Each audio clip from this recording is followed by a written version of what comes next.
Recording in progress. I'll call to order the Tuesday, May 23rd, 2023 Town Council Special Meeting to order at 6:35. Clerk McCoucher. Thank you. We have online, we have Councilor McBride, and then Councilor all here except Councilor Parker, but she'll probably be here shortly. Thank you. If everyone would please rise for the salute to the flag.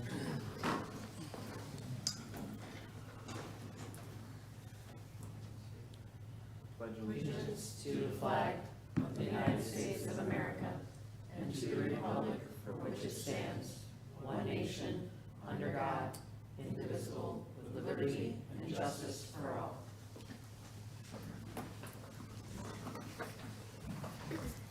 Thank you. On to recognitions, awards, and memorials. Proclamation recognizing Rita M. Schmidt. Councilor Franco. Why, thank you. Proclamation recognizing Rita M. Schmidt.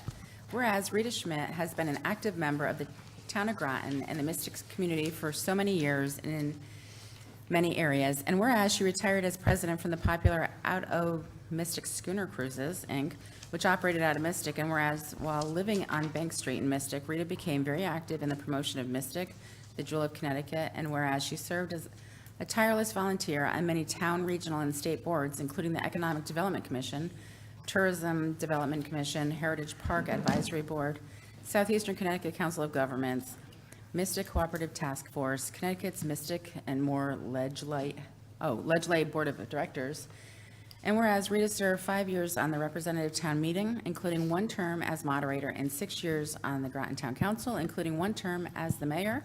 Now therefore be resolved that the Groton Town Council does hereby thank Rita M. Schmidt for the many years of service she gave to the town of Groton and the state of Connecticut. Dated at Groton, Connecticut, this 13th day of May, 2023, and I believe it was signed by the mayor, Juan A. Melendez, Jr. Thank you. On to proclamation recognizing Joe Dela Cruz.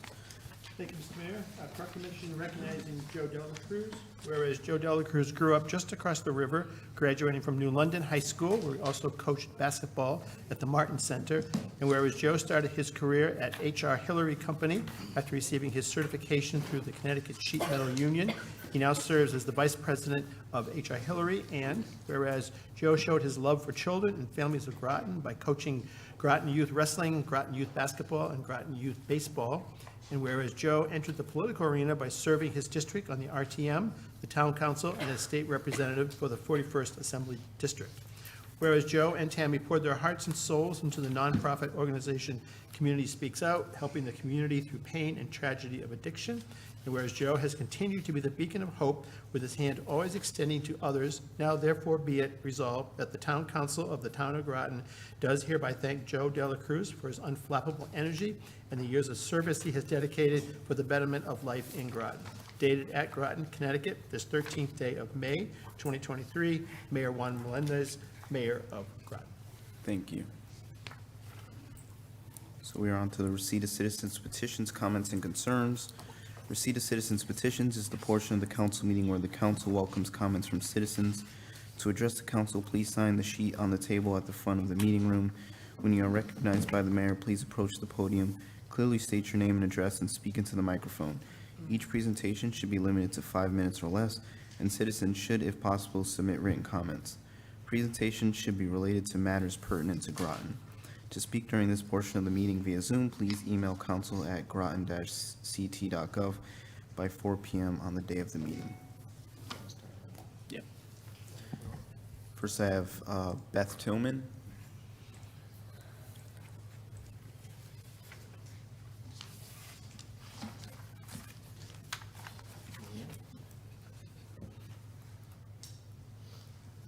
You're muted.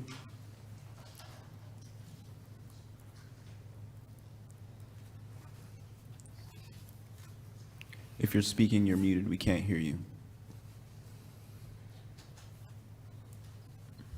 Can you ask them to unmute? There you go. Yes. Thank you. Good evening. I am Beth Tillman, 925 River Road, Mystic, Connecticut. Good evening to Mr. Mayor, Mr. Town Manager, Ms. McCousher, Town Clerk, and Town Council members. I have been reviewing the documents which I believe are under consideration tonight, establishing the PRUC, I guess that's how you all say it, and the appendix to that document. I am disturbed in that the MOSA group had asked for a very long time and were virtually promised the transparency that we requested in future dealings with RFPs and with dissemination of information to townspeople, especially those close by any development of town unused property or property to be disposed of. I looked through that document several times, and I would like to indicate that under section 4, although in the preamble it does give a quick cursory blush look at the plan of conservation and development, when the questions are being asked about how a development should benefit the town, I believe a restatement of indicating that the plan must be in keeping with the 2016 Plan for Conservation and Development, we would have had fewer problems with the Mystic Oral School development had that pertinent point been part of the discussions with the state. And I do know that Governor Lamont had indicated that he was exceedingly surprised to discover after the fact that so many townspeople had been in opposition to the plan for the state development of the oral school. And then under section 9, it says the town council is encouraged to hold public information meetings. I don't think that is sufficient. I think it is the town council must or shall hold public information meetings. We'll run into the same debacles that we have on all of the attempts in the last couple of years to do development without the townspeople fully understanding what it is that the town council and the staff are proposing for those particular properties. Then when you look in Appendix A, under Section B, again, it should say should hold public hearings, not just can if it's to be encouraged. That's also totally insufficient. We need transparency. We have begged for transparency. We have begged for information. We need these documents to reflect what it is townspeople would prefer to see in this document. Thank you for your time. Thank you for listening, and have a pleasant rest of your evening. Thank you. Next, I have Van Brown. Van Brown, 925 River Road, Mystic, Town of Groton. Good evening, Mayor Melendez and Town Council members. I applaud the work of the Town Property Reuse Committee's efforts to produce a guidance document for a proposed town-owned property evaluation advisory committee.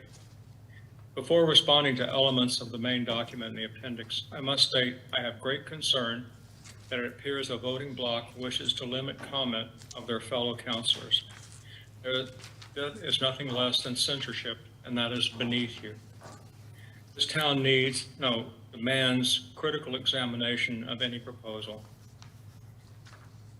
The poor idea begs no opposition. You should encourage that opposition, as our votes for you place our confidence in you to encourage reasoned exchange without limit. Please do not institute this ill-advised limit and cheat the townspeople's faith.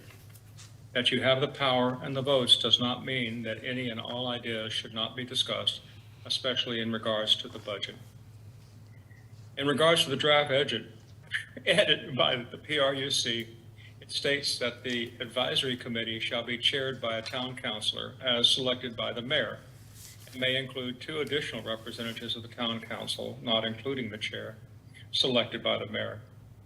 Please refrain from placing a development at any cost council member to lead the committee. In 9, the town council, it reads the town council is encouraged and shall has been struck out. Public information meeting to present a report. It seems that shall was a better word than encourage. Please consider that the council has had some criticism for lack of transparency. Please put it back to shall. There is no mention of vetting the preferred developer for town-owned property. It is stated in the non-town-owned property, though. In the appendix, there is no mechanism to oppose the town council declaring that bids are non-competitive. There should be a way to discuss this and correct any error. This is what you said you want to achieve. The procurement method also eliminates improprieties, favoritism, unethical practice, or the appearance of such in the solicitation process. Please invest in spell check. E is documentation of the procurement process. There's a misplaced indent, documentation of any waivers for technical irregularities. There's inconsistent capitalization of bullet points. It would be nice to say something about minimizing executive sessions. And if an executive session is called, why is being called, and under what part of the regulation it is allowed. 2, misspell of all run on main, actually AIN proposal. That should be fixed. The appendix talks about requirements and yet allows a late proposal to be considered. That would appear to be a violation of the FRP and the requirements. Evaluation criteria is also misspelled. There is a conflict. So it said, any proposals received after the deadline must also be stamped with the time and date they were received. A list documenting the date and the time that late proposals were received must be prepared and maintained in the project file. Late proposals must be disqualified and not evaluated by the PRC. Late proposals must not be opened and must be held in a secure location by the official town contact for the duration of the evaluation process. Any proposal who submitted a late proposal must be immediately notified in writing that the proposal has been disqualified.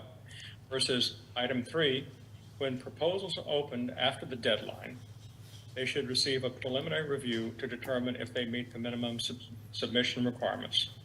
Preliminary review 1 is minute designed remains. to identify any glaring deficiencies. Minimum submission requirement is rated either yes or no. In other words, either a proposal meets the requirement or it does not. Please don't be swayed by a project creating jobs. According to the Connecticut Department of Labor, Groton has one of the lowest unemployment rates in the state. Don't use broadening the tax base while at the same time granting tax holidays to a developer. Thank you for your patience. Good night. Thank you. I don't have anyone else signed for Zoom. Okay. So we'll begin with in person. I have Mary Ellen Furlong.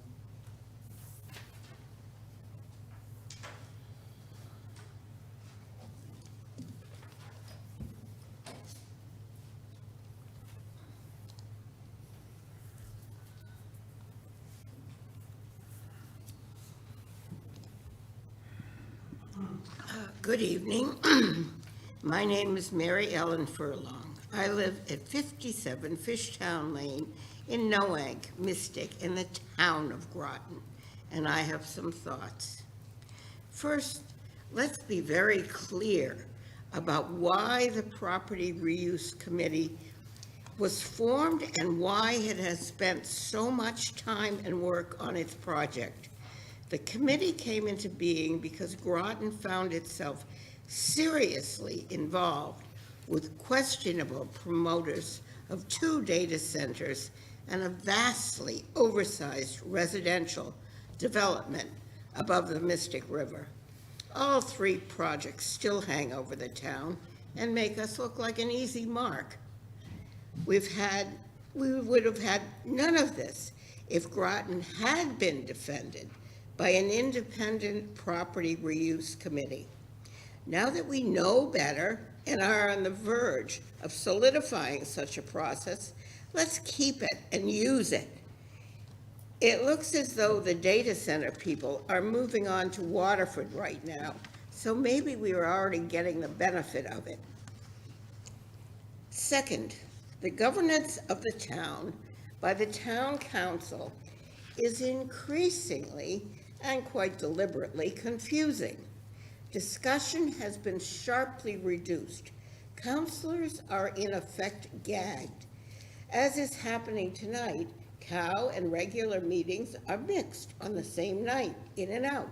Confusion is one way for officials to stay a step ahead of the electorate, but it's not a good way.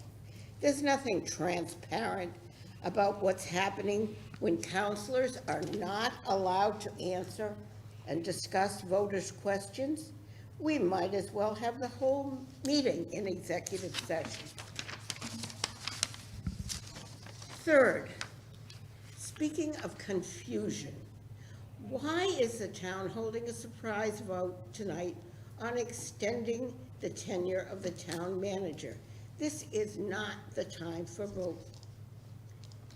Finally, the two-party system doesn't seem to be working in Groton. The town seems to be controlled by the city of Groton. The tail is wagging the dog. We need candidates for town council who are more interested in the town's welfare than political affiliations. Thank you for your time. Thank you. Next, I have Genevieve Cerf.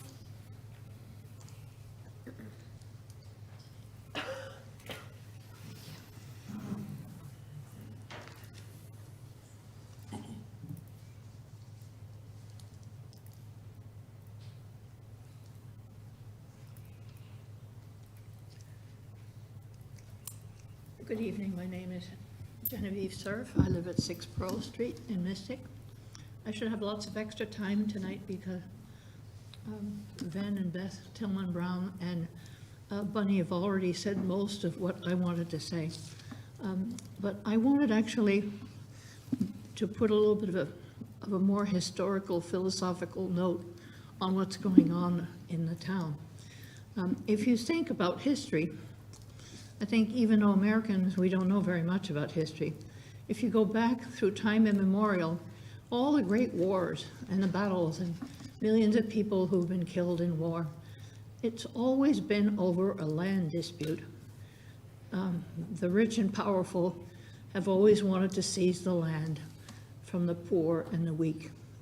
If you go back to the Chinese Revolution, the emperors and his family had everything, and the Chinese people were starving. The South African Revolution, the same. The French Revolution, the same. Remember that famous phrase that Louis XVI said about his starving people, let them eat bread? Same thing in England, same thing in almost any country you can think of. It's always been about land. It's about land now in so many underdeveloped countries where we capitalist countries come in and want to raid their resources and drive them off their land or do whatever. It's always about land. And it's no different here in the town of Groton. For 2 years now, we've been fighting over these land use issues. And some of you are trying to make it look like it's only natural to develop every inch of the town of Groton and pave it over and sell it to developers, crooked or not. It doesn't seem to matter. But the thing is, some of the others of us, thank God, don't agree with that principle. And those of us who are residents here happen to love Groton the way it is. We like our green spaces.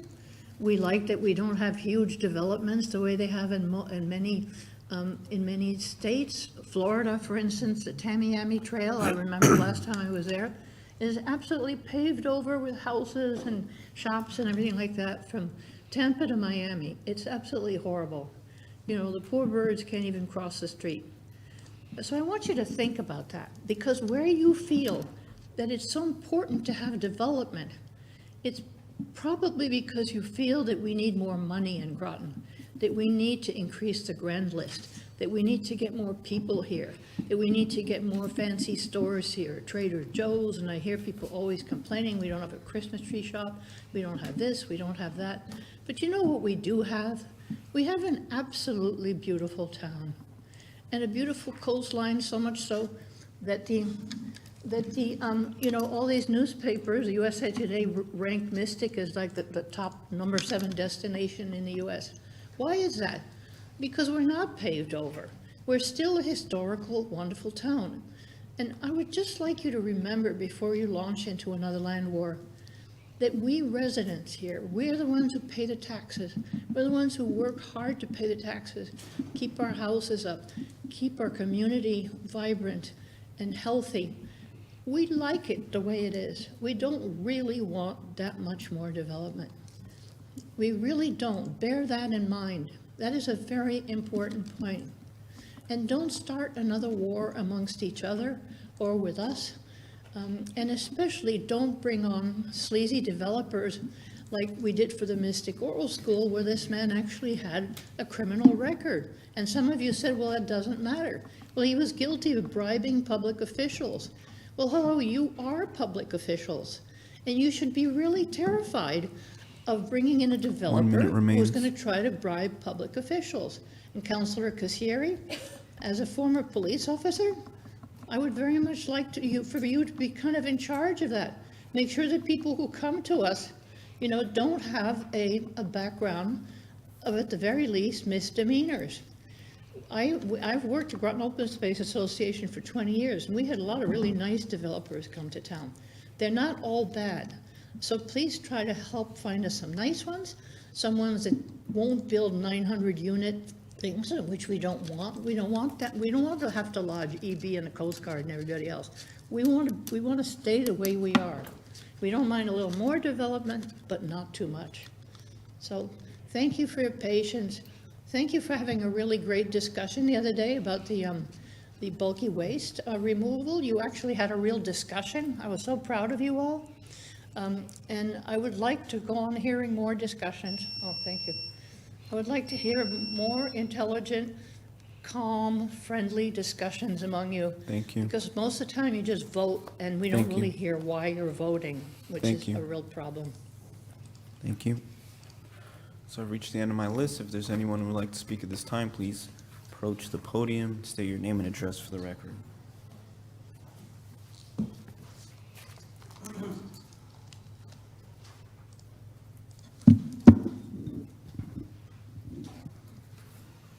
My name is Ian Thomas, 24 Jefferson Drive. Could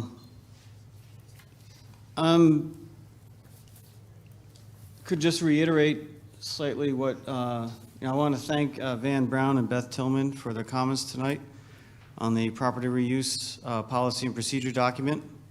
It's great to get feedback. I've been tracking those meetings very closely as well. I've participated in a number of them. I've made some edits and submitted them to the committee. I've been before this body a couple of times asking you all to do the same.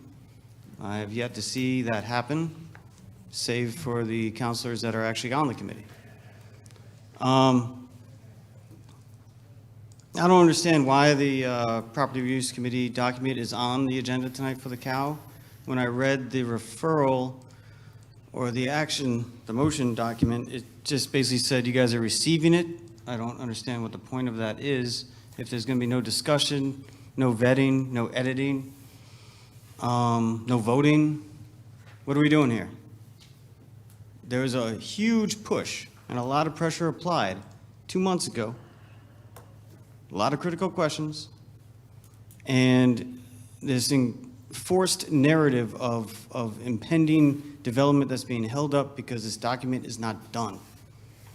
Yet, it seems like you're going to take the document and put it on a shelf like Raiders of the Lost Ark, and it's going to sit. What's going on? What's the action item? Is there an action item? Will there be discussion? Will any of you counselors that were so critical and has so many questions about it, actually contribute, give some notes on it, such as Van Brown and Beth Tillman did tonight? Will you participate in the process? Will you share your perspectives, your opinions? You want to try to collaborate, compromise? Is that a thought? This meeting that is happening tonight, the fact that we're having public comment on May 23rd in lieu of June 6th is problematic. I don't understand how that decision was reached. Perhaps the mayor could speak to that underneath communication of reports, now that it's been established that councilors can respond to public comment under communication of reports, as per the the meeting earlier this month, when Councilor Franco responded to my comments. So, logically, it would make more sense if you're going to move a meeting like this, to move it to a date later, so that anyone that was expecting to come to the June 6th meeting would discover, oh, there's no meeting tonight. Oh, it's happening next week or in 2 weeks. To move it earlier seems a little suspect. I'm not trying to assign motivation or intent, but it just feels like maybe trying to avoid a lot of people coming out and speaking when they're regularly accustomed to.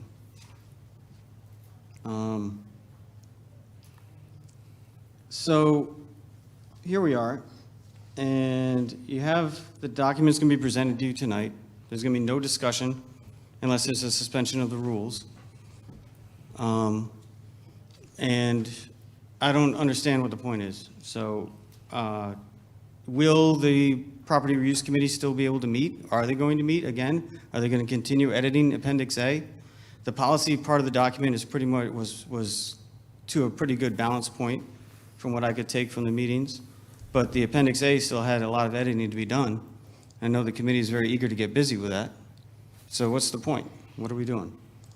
As far as the town manager contract, that's kind of surprise agenda item as well. 1 minute remains. Again, doesn't seem to be appropriate to do at this point in time. There's more than a year left on his contract. And also, it's an election year. So it would seem to me to be more logical and fair and respectful of the public will to allow the council that's incoming, whatever council that is, this fall, to be the ones that adjudicate the contract extension, not this council. And I just wonder, like, you know, who made that referral? How'd that get on the agenda? How is that a pressing item? I don't understand. What's the logic? And the rules and procedure proposed changes, just more choking out of public discussion and arbitrary authority assigned to a mayor, you know, to change rules. Thank you. There's already a procedure for changing rules for budget discussion. Just follow the rules. Thank you. Thank you. Is there anyone else who wishes to speak at this time? I just have a point of information, clarification. Is there- Can counselors no, is- speak as is- residents under public comment? No. Is Is that there part of any- our rules? Is there anyone else who wishes to speak at this time? Can you just check on that? The answer is no. That, my interpretation is it's no. If you have a different interpretation, you can challenge the ruling of the chair. I'll challenge it then, because Okay. I'm a resident as well.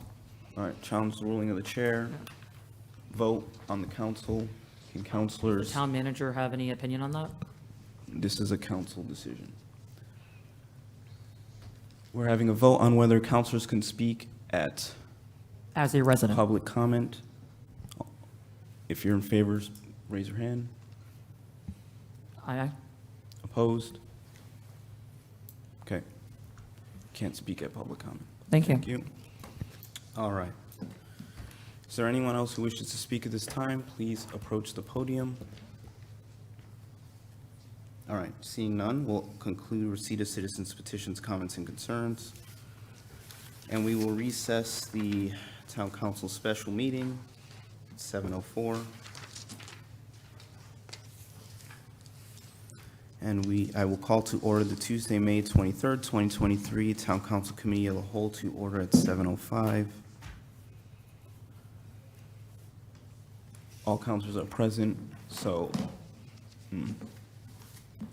I didn't know when Counselor Parker arrived. She arrived at the last meeting. That was at around 6:55. Okay. 6:55, thank you. Okay, calendar and communications, Counselor Kasiri. Thank you, Mr. Mayor. Good evening. I watched the Property Reuse Committee meetings, received various communications regarding the short-term rental court decision.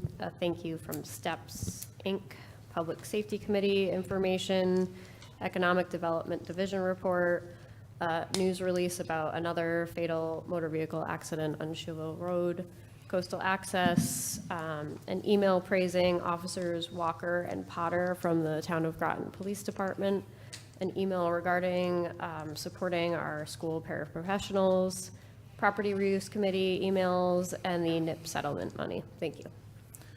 Thank you. Counselor Parker?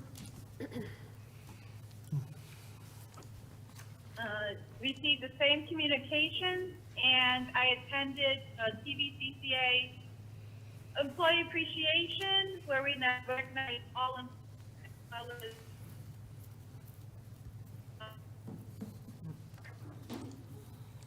Attended the TVCCA I'm having a hard meeting, time hearing Counselor talk Parker. about housing. Sorry, I'm in the car, so I'm literally driving back from the meeting. Can you hear me now? Yeah. Yes. Okay, literally driving back from the meeting from Cassville. So, TVCCA had the meeting this evening. We talked about housing. We talked about the poverty level. We also talked about the new site or potential building on the Groton site, as well as discuss the employees. And that's all I have to report. Thank you. Thank you. Counselor Franco? Thank you. I'm going to keep it very brief. I probably have many things to discuss, but I received the same communications. And I'd also like to thank the mayor for taking my recommendation to moving the town council meeting to tonight due to so many people not going to be available on the town council night in June. So thank you very much for that. I appreciate it.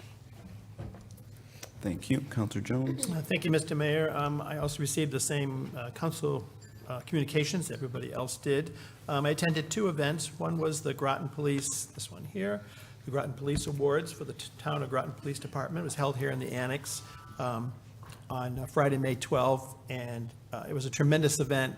This is the first awards ceremony that they had done. I attended also along with Councilor Jacome. It's the first awards they have done since COVID, and there was individual citations and group awards and units, and just a great morning with our officers and their families and children, and so it was just a wonderful experience. And I just thank all of our officers for all that they do, and just congratulate them all as they got all of the different awards that they received. Last week, I got to be part, I'm also do a lot of work with the Groton Open Space Association, and we were able to last week lead the Environmental Defense Fund, which is one of the largest and oldest environmental organizations in basically the world now, who held a employee retreat at Mohegan Sun last week, and on Thursday they came, 100 members of the EDF came and walked Bluff Point. So it was really a tremendous event.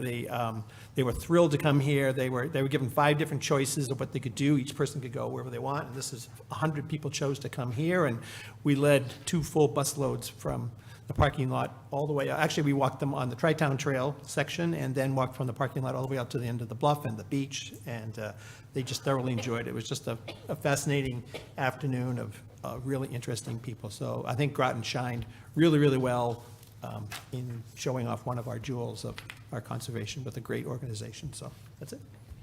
Thank you. Counselor McBride? Thank you. Held several property reuse committee meetings over the last couple of weeks to get that document to the council. I wanted to thank the committee for all their efforts at putting that document together. Although it made some minor revisions, I just really want to dedicate the team that was involved doing that. Tremendous effort on their behalf. Also, we've had 2 meetings for the Public Safety Committee. We met on May 9th. We also met prior to this meeting tonight. The main objective, and thank Councilor Casari and Councilor Franco for their efforts on that. The 2 main objectives are to review the Fire Training Center, and we're reviewing the pilot funding arrangements for the fire districts, hoping to review that soon, over the next few months, and providing some feedback and recommendations to the council. Other than that, just the normal correspondence everyone else has received. Thank you. Thank you. Counselor Bordelon? Thank you. I was happy to see the write-up in the paper regarding Pequannock Plains from our town staff. It was an idea of constituents. I think it was Counselor Jones and I, before he was a counselor, used to walk together quite often down at Pequannock Plains, and heard multiple times from constituents there about the need for a place to go that's safe, that's somewhat well lit if they live in a neighborhood where there's no sidewalks. And as we know, during COVID, people didn't feel comfortable going to gyms. And I too was down there walking. In the winter, we live in a wonderful area, but we know in the winter it gets cold early. And having the availability around 4 and 5, maybe even 6 o'clock, to have a safe place where it's nicely lit, where people can get some exercise in. It's great for mental health. It's great for our health and well-being. And it's a health initiative, definitely that we should consider. So I'm excited to hear that that's moving forward, and it was something that I had brought forward, did not have to do a referral. It was automatically taken up, which was wonderful. And there were some other great items that were proposed in that article. So that's great news for Groton and a positive light. And I'm sure we're going to see people from outside our community coming in to utilize such a nice facility. Looking forward to see the finished product. I also attended TVCCA. It was an absolute wonderful invite by one of the staff members there who invited me and asked if I'd come read. I enjoyed it. It was a lot of fun, and I recognized some of the small children in their faces from the community, and that was great when they recognized me. So it was absolutely wonderful. Again, I donated 2 books, and I tried to bring books that show diversity, equity, and inclusion, and making sure that that's part of what I bring, especially on the heels of Juneteenth. So it was a great honor to be there amongst the children. I did attend the high school Pops concert, where I got a chance to talk to some of the music department trying to help with our own Juneteenth event. But when we will have ours, our school will already be out, but I'm still trying to see if we can get some help there. But it was a great end of the year performance by the orchestra, jazz band, percussion, and concert band. And at the end, they brought all the bands together into one piece, which was absolutely amazing to see.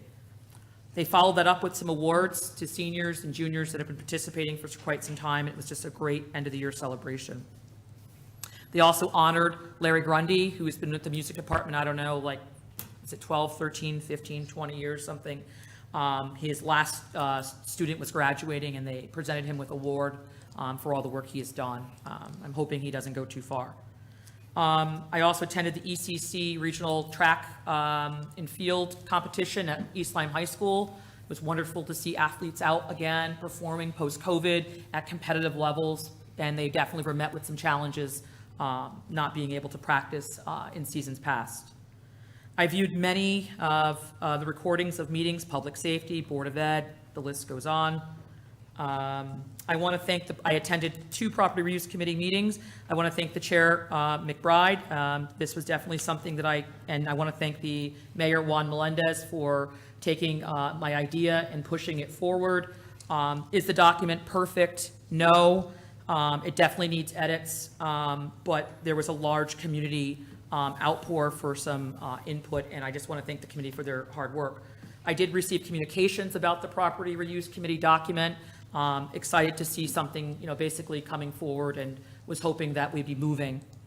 I did send an email to the town manager asking what the process. I was a little confused about the agenda item. I did not receive a response back as of yet. I did receive one from the chair, Councilor McBride, still waiting for a response. But again, what I stated in that communication was basically the urgency I heard on the day I sat at the table was this was late. We've been waiting on it. Town staff presented and said, we have developers waiting at our doors to do something, and we're waiting on you. Counselor said we thought we'd have this months prior, and the Mayor Melendez, gave us a time frame. We met the time frame and handed it forward, and yet we're now doing nothing. Not even editing, not even discussing, not even giving us some things to go back and work on. So that was the email that I sent forward. Hopefully I get a response about when and how we're going to move forward with that, because that's what the community wants. I also did receive a communication, Betsy gave me the written letter. I did receive a call from Mr. Fitzgerald about coastal access. I know that we're going to be voting tonight to control the time in which counselors can speak on communication, which is the job that we're supposed to be doing. So I won't read all this in, but I'll make sure it's emailed. Betsy, if you can make sure this is emailed to all the counselors and put into the minutes as well. And let's see. I also got an email from the vice president of the para union, Kristen Fortnier. I'm not sure if other counselors who voted down the $20,000 that Counselor Franco added to, or tried to add to the Board of Ed budget, since there were 4 people who voted differently and did not vote down. But I did receive one, and it stated that she was the vice chair of that committee, and was astonished to know, because I spoke up in support of the paras as a former para myself many years ago, that I did not support the $20,000. This communication has continued into a parent forum, which I've gotten some phone calls about. And what I want to clear on the record is that we voted as a council for the raise in which the Board of Ed asked for, and they stated that there was money in there to create a raise for paras this year. We were also told that they were in negotiations, and it wasn't the best thing to do to move a random number on the night of. Point of order. What's your point of order? It's discussing town business during comments, and That's if what I have this in is what my we're going to do, I communication. would have responses to this. Okay, Council Bordelon, you can state the communications that you've received. You cannot that's fine. respond to the communication. No, that you I'm received. stating the ones I received. Okay. You And- cannot respond to the communication Sure. that you received. And the $20,000 that was put on the floor, It wasn't 20,000, that's an incorrect statement. what was the number then? It was 400,000. It was 400,000. The additional money that you were trying to put on the floor? Correct. All right, well, I apologize if my numbers were wrong. Thank you for clarifying. Either way, I just wanted to respond to the email that Fortner had, which we are allowed to respond, as we've done before. This I'm is- in full no, support of we are not. paras, and if the Board of Ed Counselor comes Bordelon, back Counselor with a Bordelon, increase, Counselor I would Bordelon, support it. You do not have Thank the you. floor. I thought we were allowed to respond to communications, which we've done. Counselor Westervelt. Thank you. Thank you. I received much the same communications that all the other counselors did. I also have received a number of communications over the last day and a half, 2 days, regarding how these meetings have been merged basically together. I realize they're separate on the calendar, but they are basically at the same time. And there's a lot of concern in the community how that happened. There's a lot of questions as to how things make it on the referral list and how things that sit on the agenda, the open agenda list, seem to sit there forever, but some things suddenly appear in front of us after being spoken about, one time a couple of weeks ago. Well, certainly within the power of the mayor and in line with FOI, there are a lot of people, myself included, that would have liked a lot more notice that this was going to happen tonight. I don't think it's fair to the folks in Groton. I think they should have been made more aware. I think they should have been given more time to prepare. I have to think that having 4 or 5 public comments is probably the lowest we've had since I've been on the council. And I've got to attribute that to the fact that no one was given fair notice. And I know it's within the rules of FOI with the proper notice and everything, but I just don't think it was handled fairly for the people of Groton. Thank you very much. Councilor Oh, excuse me, one more thing. I want to thank Councilor McBride for chairing the PRUC. It's been a pleasure working with him and everyone else in getting this done, and I look forward to continuing. Thank you. Counselor Jacome? Thank you, Mayor. Similar multiple communications, as some of the councilors stated. I wanted to reiterate, I did attend the Groton Police Department Award recognition ceremony, and just congrats to the awardees on their selfless actions. I think Councilor Jones and I did hear a brief synopsis of their actions, and it just goes to show we think we have a great police department. I also did want to say, I did attend the Thrive 55 Volunteer Appreciation Event.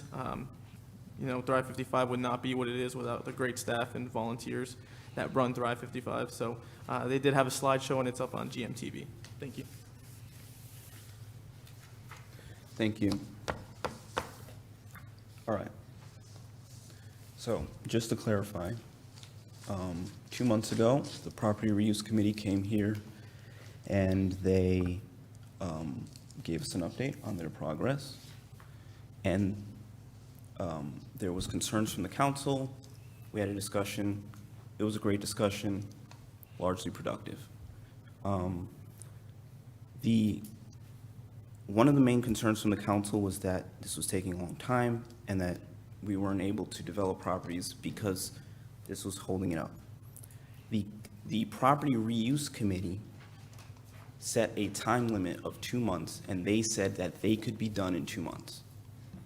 That did not come from the council. That certainly did not come from me. That came from the Property Reuse Committee. They said we can be done in 2 months. Hold off on the council making a decision so that we can give them 2 months in order to finish the work that they were doing. I was very supportive of giving them the time that they needed to finish the work that they thought was so necessary. The manager and I were making the agenda for this meeting, and we did not have property reuse on our agenda because the group was not done. And the chair of the Property Reuse Committee held extra meetings so that they could finish, so that they could meet the 2-month deadline. And because he felt that they finished the work that they needed to do, he said, can I submit it by this time, on this date, so that we can meet our 2-month deadline? The manager and I agreed. They submitted. They met their deadline. It is on this agenda. For the many reasons that people have stated, there's no discussion on it. There's no debate on it. That will happen at a later date. And at that later date, people can come back and they can, again, state their comments, their concerns on it when the council begins their portion of this process.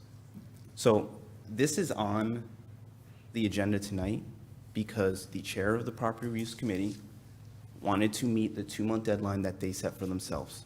And I thank him for that. So thank you. I want to thank everybody who came out and gave their feedback. I hope you come back out again when we actually discuss this. So that's what I have to say about that.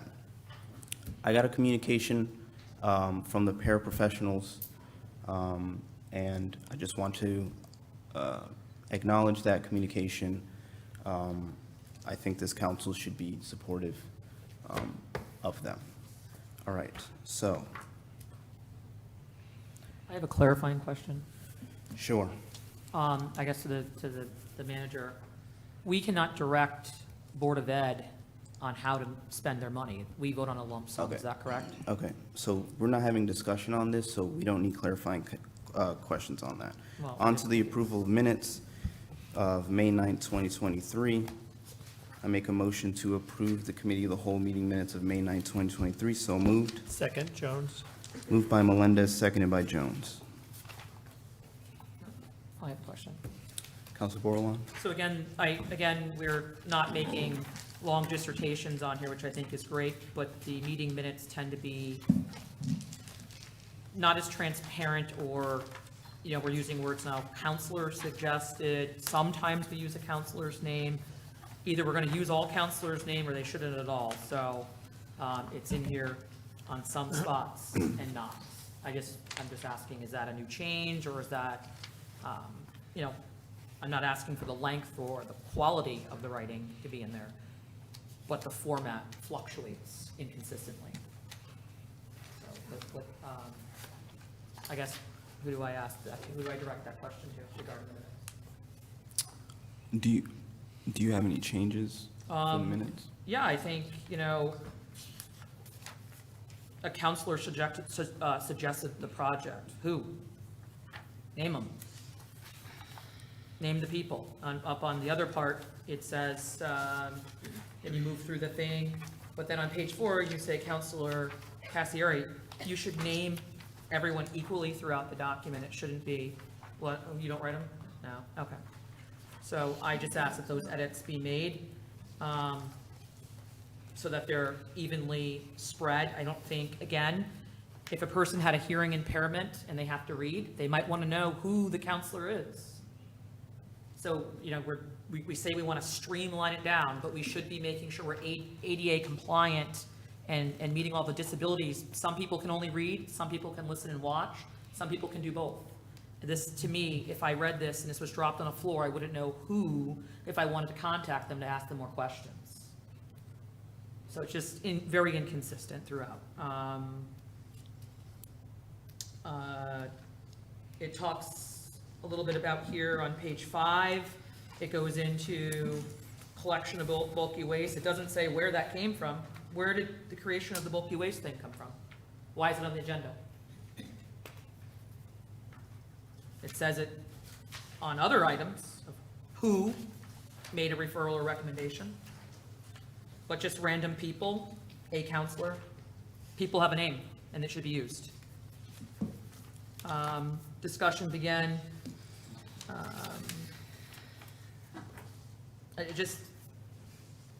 It's all over. So I would like those amended. I think people put in the work and effort, and they should have the proper knowledge and recognition. Let it be good, bad, or indifference before research purposes if it's a permanent record. People should be able to contact the people involved. Lisa's autonomous, not doing this. There's been no change in anything. However, if somebody wants to change, you need to say who the name is. So go ahead and do that, please. I mean, I Otherwise, it can remains the research, same. I mean, I didn't go through each of them. Well- I mean, you guys know if you watch the meeting and put the minutes together. Okay. So the problem is we're voting on it today, so if you want any specific changes, you need to mention what those specific changes are.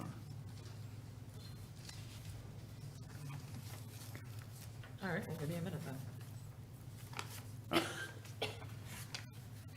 Any other So discussion? obviously, the bulky waste, it should state here,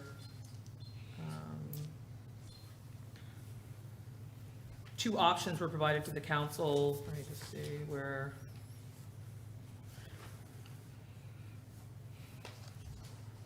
Just find where I highlighted. You can move on to someone else. I'll find my. Does anyone have any comments? Counselor Jacome? Thank you, Mayor. My understanding is per Robert's rules that we do not need to put name. The objective of the minutes are to put the motions, what the vote was, that's it. Well, FOI, excuse me. So thus, if we wanted to include any corrections, that those, corrections need to be made, but I don't think we could urge the individual writing the minutes to write in one specific way or another. So for example, I'll just use this as an example. It Counselor says- Bordelon. oh, Sure, go ahead. You don't have the floor yet. Fine. Is there any other comments? Counselor Westervelt? Yes, thank you very much.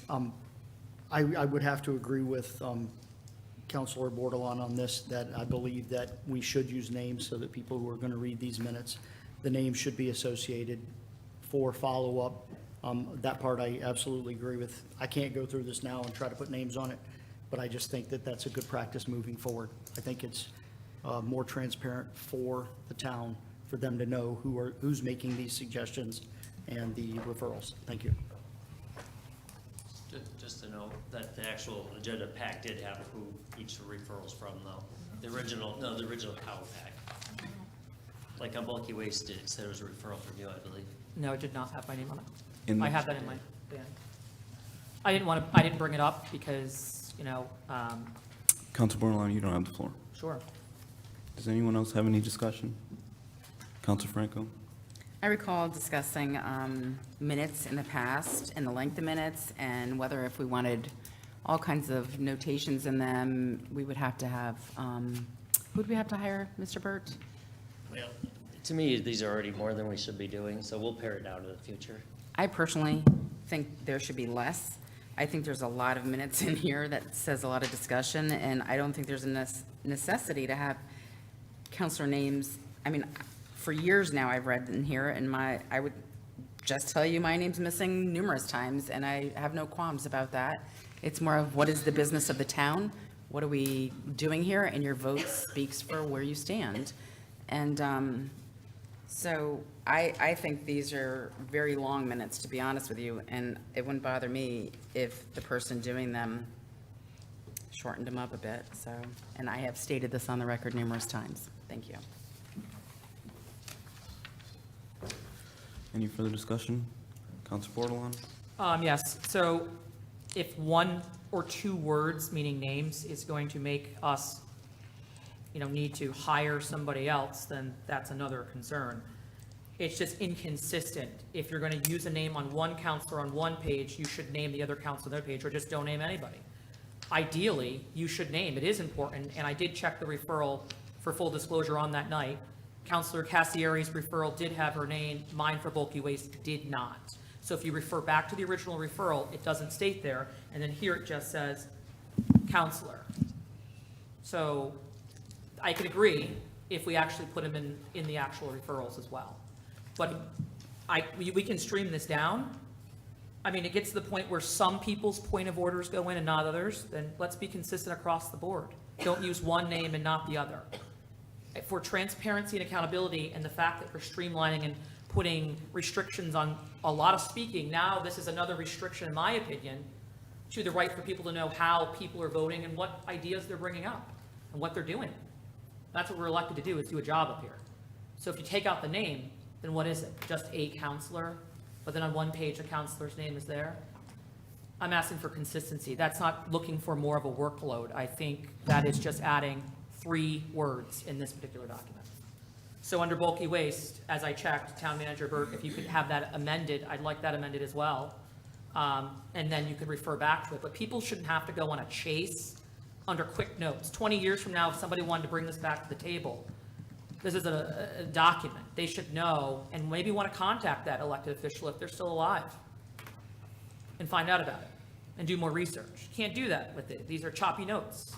So put the names in and stream it down. If you want to stream it down, you can put the counselor's name and then refer to... Choppy notes is getting into personnel type of evaluation, so we're not going to go there, please.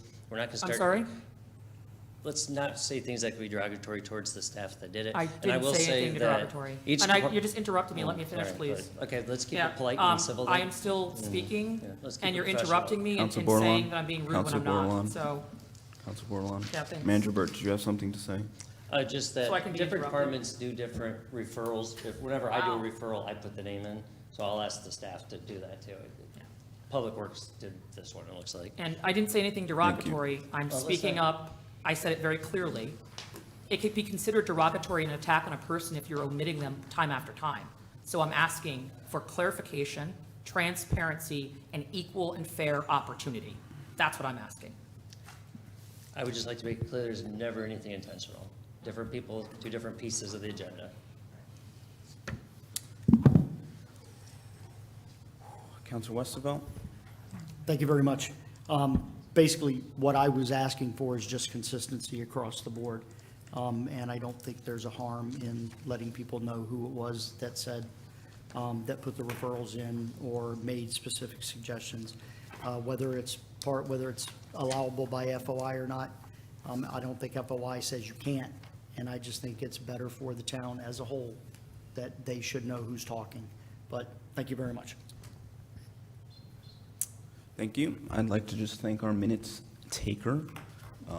I know they come from a couple different departments. We have a lot of meetings, and they're very long. And I think that's a tough job, especially, when everybody has an opinion on how it gets done. So I just want to thank you for the job you do. I think you do an excellent job, and I know you will continue to do so moving forward. I have a clarifying question. You've already spoken twice on this. Is there any other discussion? So I can't correct minutes, you get limits on that as well? Counselor Parker, do you have discussion? No, sir. Okay. Seeing no further discussion, I'll call for a vote on approving the minutes. All in favor say aye. Aye. Aye. Opposed? Aye. Abstentions? So that carries 8 in favor, 1 opposed, Bordelon, 0 abstaining. On to new business, Office of Development and Planning Services, ODPS position update.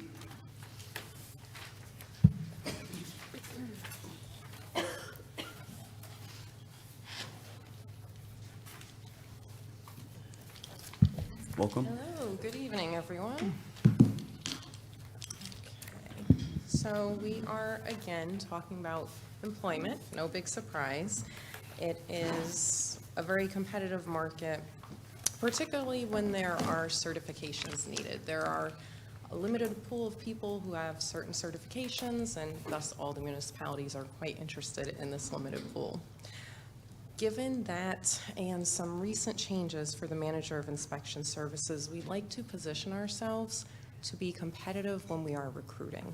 So this is now a vacancy, and in looking at where folks are and where ranges are, we just want to be prepared so that we're putting our best foot forward when we're going out for recruitment. So the ask is changing the max from 102,884 to 125 per annum, and I think that'll position us in a decent way to be competitive with what's out there, and also, again, the limited pool that we will be competing with, really, from all of the other municipalities. Thank you. Any questions? Do you have something? Well, I've waited after. Counselor Bordelon? Thanks. So the current range is the 81 to 102? Correct. Is there is there a reason we have to go to the 125 and not maybe, say, 120 or 115? It is like post-budget now, and to be fiscally responsible while being competitive, it's just so important that these come during that time, if possible, because this probably has been something that's been brewing for a while. The numbers haven't been in line maybe with our competitors. And so one of the things I constantly hear is we make a lot of changes way after we vote on the budget, and then all these other things come in behind the door, as they call it. I'm not saying that the person or whoever in a town, it's not a great idea. I just wonder the urgency. So my first question is this something that can wait until next year? This actually, I understand your point, and it has been some time since all of the salaries have been looked at, so that is on my agenda for a salary survey. This is actually fresh and new within the last 2 days. So this, we want to be able to position ourselves appropriately. It wasn't something that could have necessarily been anticipated during the budget season. Obviously, folks have their own lives to live and things that they do that are right for them. So given that this is very, very fresh, we wanted to get out ahead of it for posting in an appropriate manner. I mean, I can agree, and I want to be competitive, but I also want to make sure, there's a lot of wants. And I know some people will say there's needs and wants, and there's a lot of things I want, and just because other towns are doing it, is it the competitiveness that we need right now? And does it need to be at 125? This position is vacant currently or no? It will be shortly. Okay. And do we know what that current, so the range is 81 to 102, do we know currently where that position is right now? Are we maxed out at the 102? Because my thing is I want to know where we are in that pendulum before I approve a higher Got it. number. So those are my notes here, is if the person currently in the position is at 90,000 or 95,000, is it fiscally responsible to move to 125 yet? But maybe I could be comfortable with 110. And then we can look at this and foreshadow it and move it up as we go.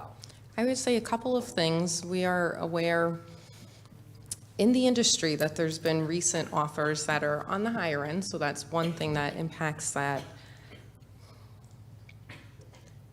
And then also, there's been a lot of commentary, not only among the towns, but even among CCM conversations, that these are very competitive positions, and having the building official certification is something that is noted that we need to look at the state in general. So for this, I would say it is necessary, because this is a position that carries the BO certification, which is obviously very important to this department and the work that they do.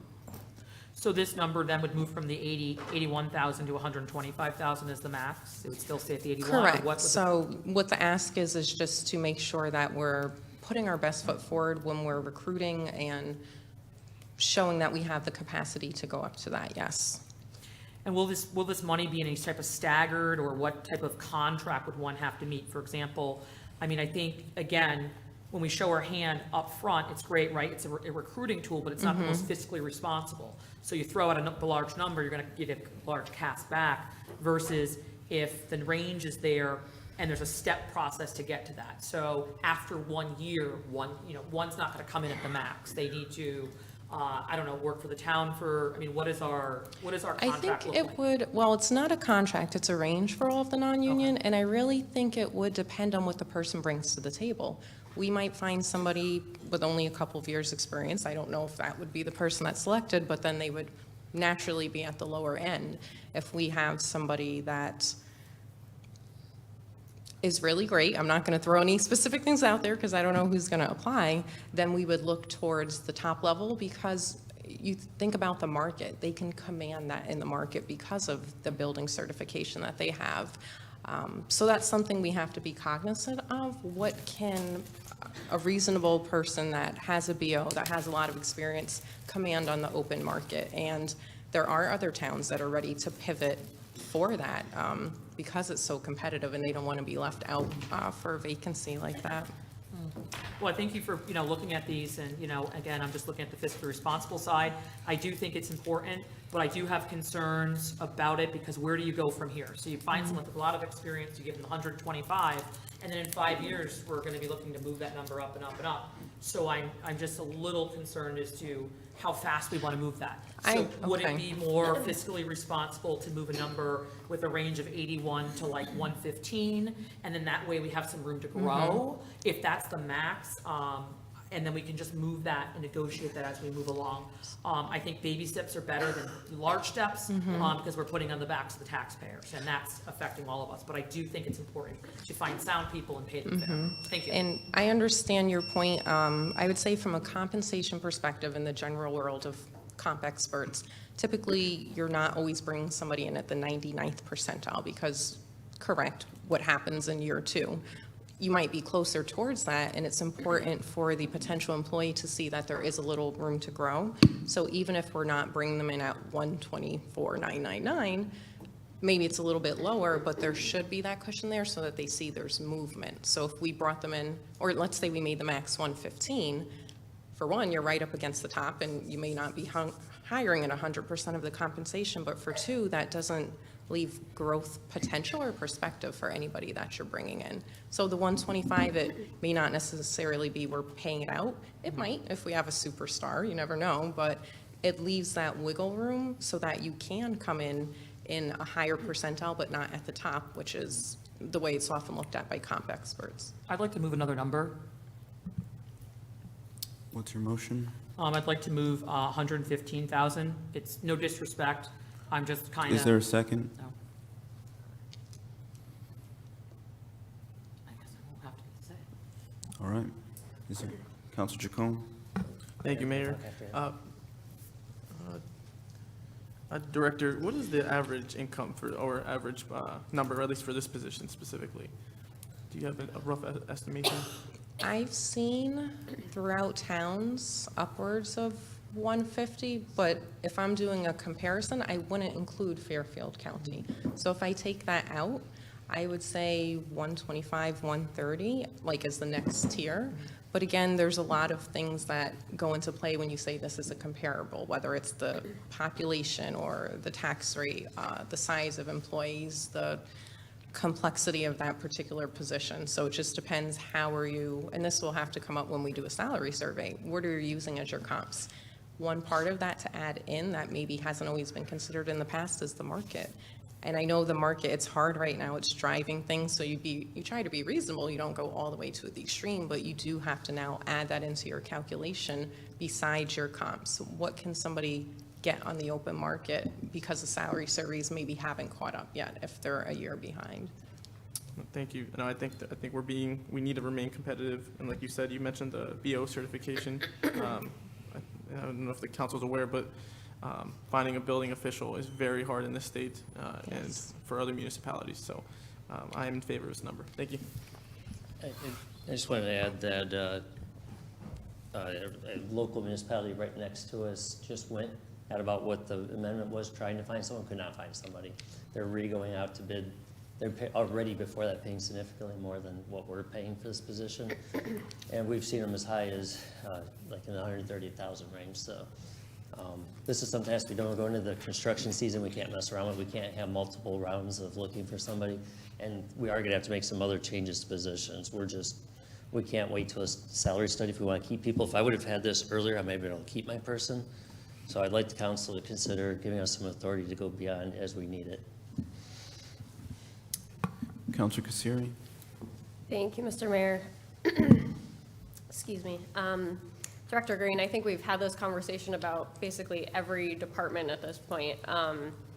And I know that you're consistently watching these trends. To me, I think the most important thing is retention, and especially when it comes to municipal jobs, because we're seeing that people don't really want to come work for municipalities anymore. So when we have something that, you know, you need a special certification for, and we really need to bring in these people and then retain them, I think making ourselves competitive is the most important thing. So I think the 125 is very reasonable, and we may even need to go higher at some point. So I respect your expertise in the area, and thank you for coming to the council with this. Thanks. Thank you, Counselor Parker. Thank you, Mr. Mayor. Can you guys all hear me? Yes. We can. Okay. Director Green, question is, what, besides Fairfield County, what other counties did you look at? And are they comparison to Groton? Did we look at it as what we do here, or did we base it on the population as well as what they do in their surrounding areas? When we do the salary survey, that will have to be decided. What are the comparable factors? So I looked at CCM data and sorted by the ranges, and at the top, of course, is Fairfield County, and then there's another block. But also, as the town manager mentioned, there are others that we know are high up and haven't been able to get anyone, so that comes into play from a market perspective, not just a comparables perspective. And that's why I led with that, because it's right near us. It's what exists and the reality that we have to deal with. All right. Only because you're dealing with Fairfield County. Fairfield County is so different from Groton, and to use that type of comparison, me personally, I think we would leave it out, but that's just my Agreed. consent. So I may not have heard me. I heard you say Fairfield County, that you did say you took it out, but you also looked at it.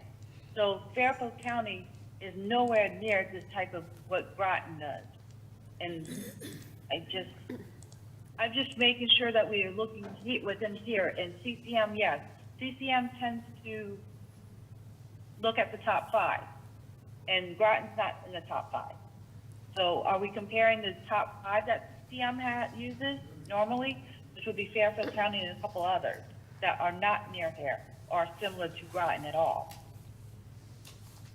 So I'll clarify, when I said I looked at Fairfield County, I literally sorted an Excel sheet, so I had to look at what was at the bottom, and that was Fairfield County, not meaning I looked at it to take it into account to make the decision. So I'll clarify that.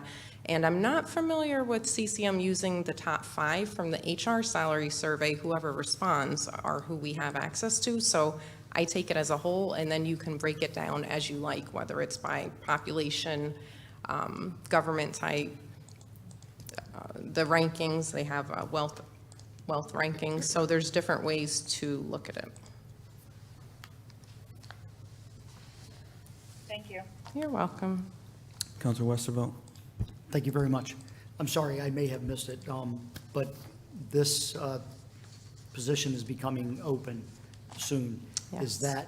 are they moving to another municipality or retirement? How is, I want to be respectful of not talking about a specific employee and where they're going, so Okay. it's a great offer where they're going. oh, no, that's fine, that's fine. Yeah, I want to recognize- navigate this appropriately and not talk out of turn about one Oh, particular. no, that's fine. I yeah. wouldn't want you to divulge any of that. I just, I know how difficult it is, even working for a different municipality. I know how hard it is to recruit people and how long positions are vacant.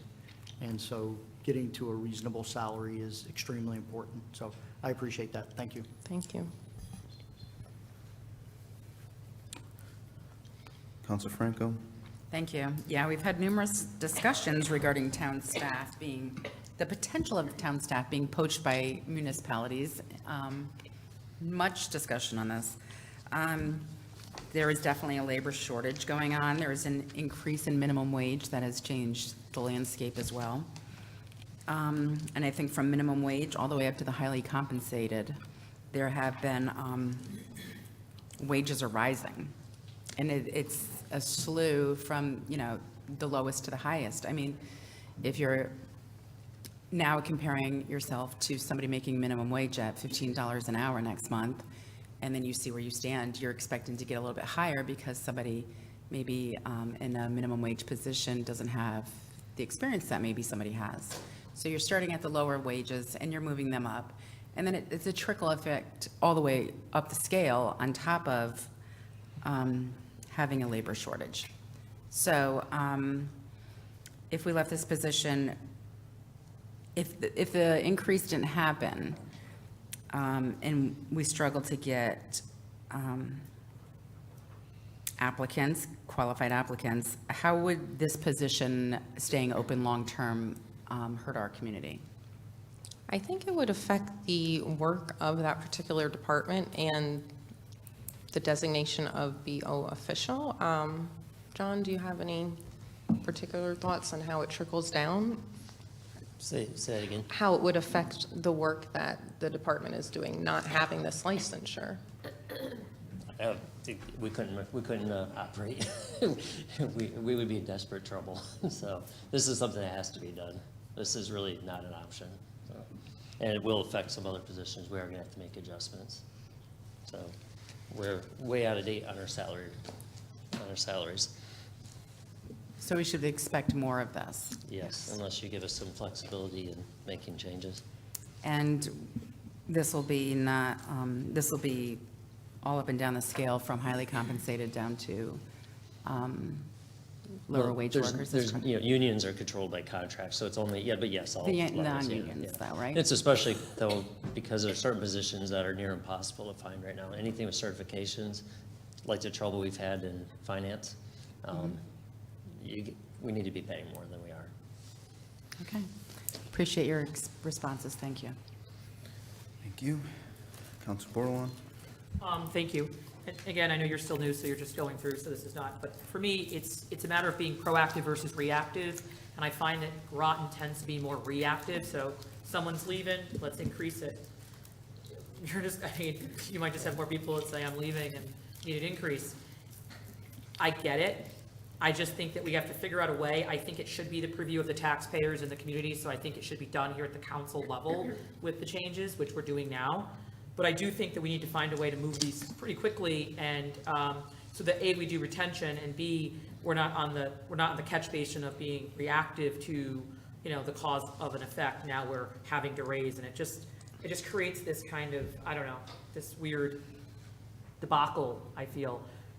So again, I want to be competitive, but I do think if this is something we need to do, is this going to be an agenda item where we can bang all this out at one time? What's the plan? Are you going to send us a plan to the council? For the rest of them? Or are you going to, what is the vision on fixing and rectifying the problem, so we don't have one here, one there, this one's leaving, we better go higher here, one's leaving, we better go higher there. Point of order. Kind What's of your looking point at a of order? way to. Council Bordelon Having a has a point of order. plan, having a plan is not on the agenda. What we are talking about is this one position, and with many things on the agenda, I think we should not be distracted. Thank you. Sure, we'll limit discussion to the ODPS position. So again, for me to vote on a position in regards to the salary, I'm bringing it up because the town manager stated that there'll be more to come, so that was my response to that.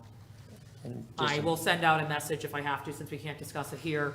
I'll send out a referral asking it to be all packaged up nicely so we can discuss it as a whole and not be reactive.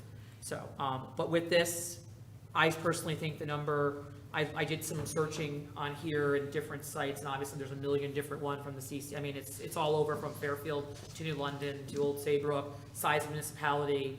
I feel comfortable with the number I was proposing, with the possibility of an increase.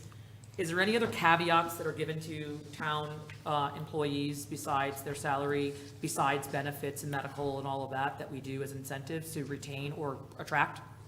That's my next question. In the postings, I try to list, well, I guess they're not all intangibles. I think some of the things we have going for us is our high deductible plan and the fact that we fund some of the premium. We have different levels of tuition reimbursement. We have a traditional pension, which not a lot of folks still have, so that's really important to some people. I just laid it out on the most recent posting and tried to make sure that we're selling ourselves to the best of our ability, and that's the hard things. And then there's the intrinsic things, which I've been up here before speaking about how can we improve in other areas, because obviously, to your point, there's a limit for money. You can't just keep going up forever. So what else can you do as a package deal to make folks want to come and to stay? So as some of the searches I was looking at, like, how do we compete then with giving salary, tuition reimbursement in comparison? Are we competitive with that? I would say so. Okay. So some other things that maybe we can think about, and I know it's not in here, but things that when I look at this contract, that maybe it could be a tax savings, but a tax benefit into the town. When looking at contracts like this, as we review them, as we're reviewing this one, it would seem to me that we start moving towards the pendulum of, I just researched a few and look for the same type of position, and they're saying if you stay and purchase in the town, they give them like $5,000 towards closing, okay, or $10,000, or they're paying the one-time travel fee. You know, there's other ways to attract where we don't have to keep hitting the taxpayer on a long scale. There's a way to make a short investment that's attractable to a young entrepreneur that maybe is coming from California, just graduated from UCLA in this field and wants to come to Connecticut, and they find out that they have a $10,000 voucher to get here. So just something to think about, and that's why I'd love for it to be an agenda item. Thank you. Because those are incentives I'd love to see in our Thank you. town. And hoping that Time's we get some expired. of our town Thank you. members. Counselor Bordelon. May I just close my? No, your time's expired. Thank you. Hopefully, we can get some Counselor town Park. members to stay in the town of Groton. Counselor Parker. Thank you, to live here. Initially. Okay, I can speak now? You sure can. Thank you. Director Green, is the range going to be 115 on up, or is it going to be the 100, 562? What's the range going to be? Because obviously you're not going to hit it at 125. So what range are you going to start looking?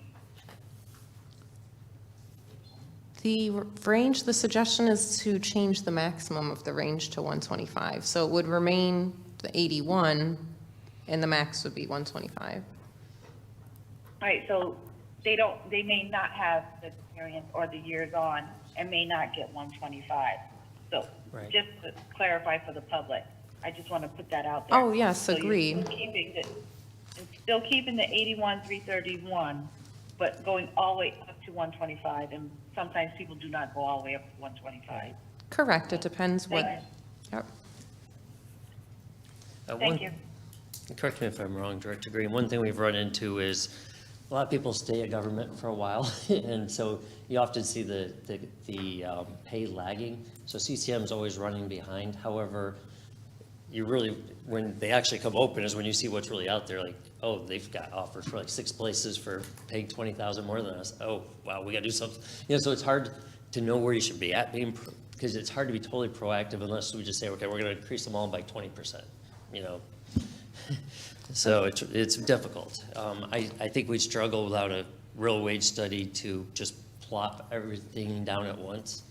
And that's gonna take a couple of years probably to get the wage study. So I'm afraid there's gonna probably be more of this coming, so.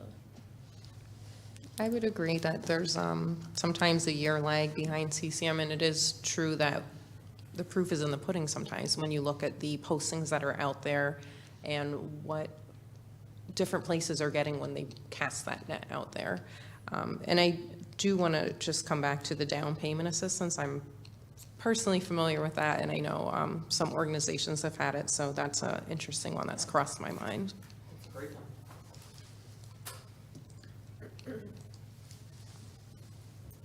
Any further discussion? Okay, so I'm seeing none. I'll make a motion to recommend a resolution authorizing the town manager to make an adjustment to the maximum of the position range for the manager of inspection services to $125,000 per annum, effective as soon as administratively possible. So moved. Second, Kasiri. Moved by Melendez, second by Kasiri. All in favor, say aye. Aye. Opposed? Aye. Abstentions?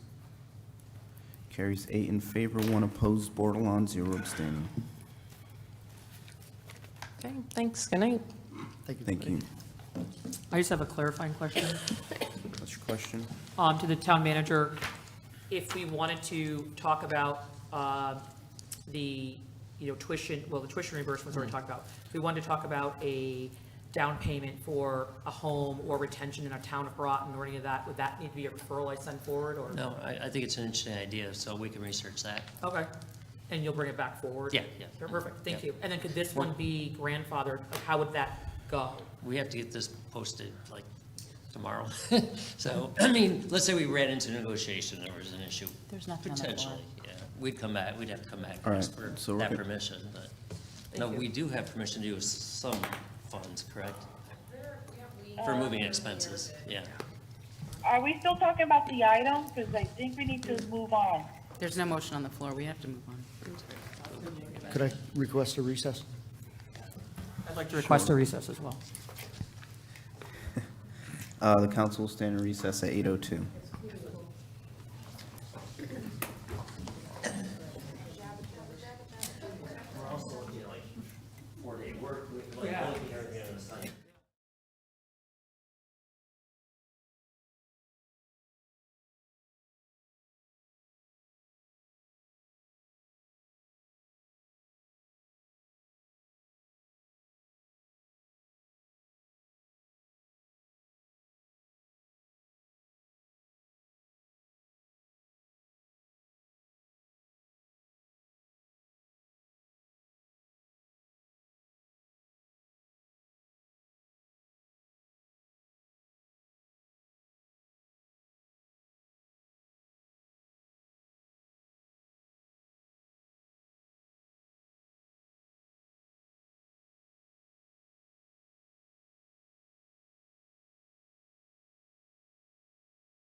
You need a mask?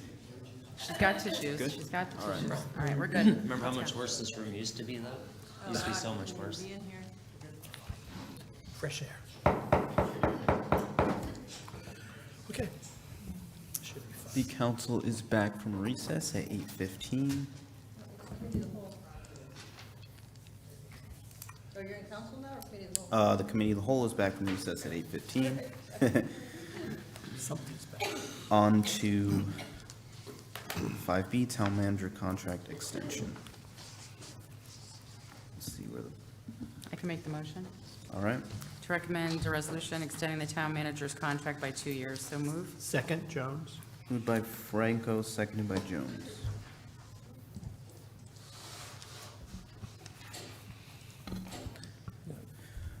So basically, I'll read the background here. Town council routinely, typically on an annual basis, extends the terms of the town manager's contract to approximately match its original 5-year term. Since an extension has not been considered since 2021, the town council will consider a 2-year extension, contract extension. All right. Any questions? Counselor Bordelon. Thank you. I think it's great, to go forward, and I'm excited to hear that the town manager wants to stay another 2 years, so that's always, refreshing and rewarding to hear, the retention. But I do think it's our due diligence to make sure that we're doing our evaluation first, which we have not done. Is that planned for anytime soon? There's no requirement, but we haven't talked about it. Right, so Yeah. we did that annually, we've done it last year. Right, and so we it shouldn't. We typically do it at the end of the year. Right, so shouldn't we do our review before extending a contract? I mean, that's just, from my own professional experience, that's what we do.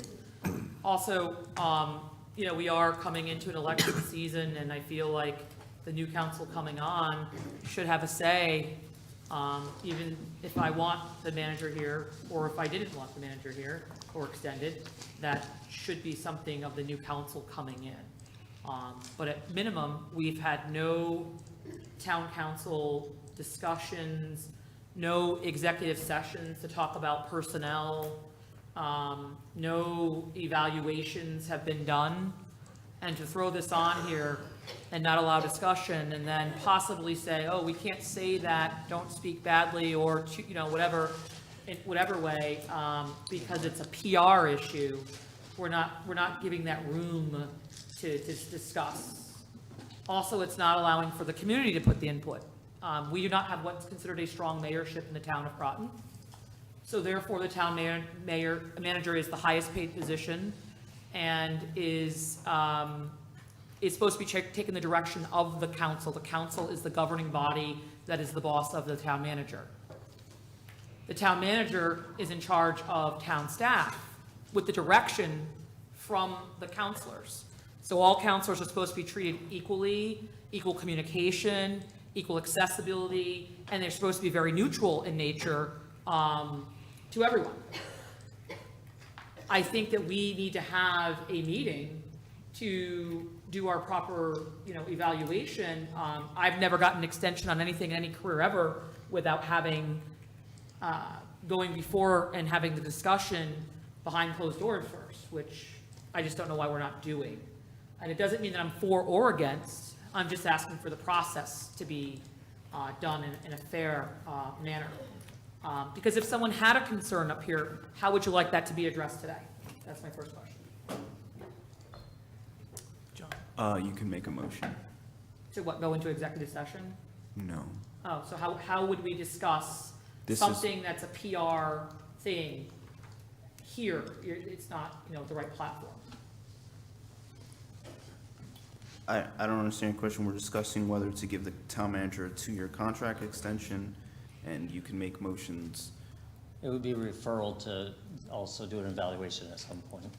So would it make sense to just do the evaluation first and then add this at a later date? It's not urgent.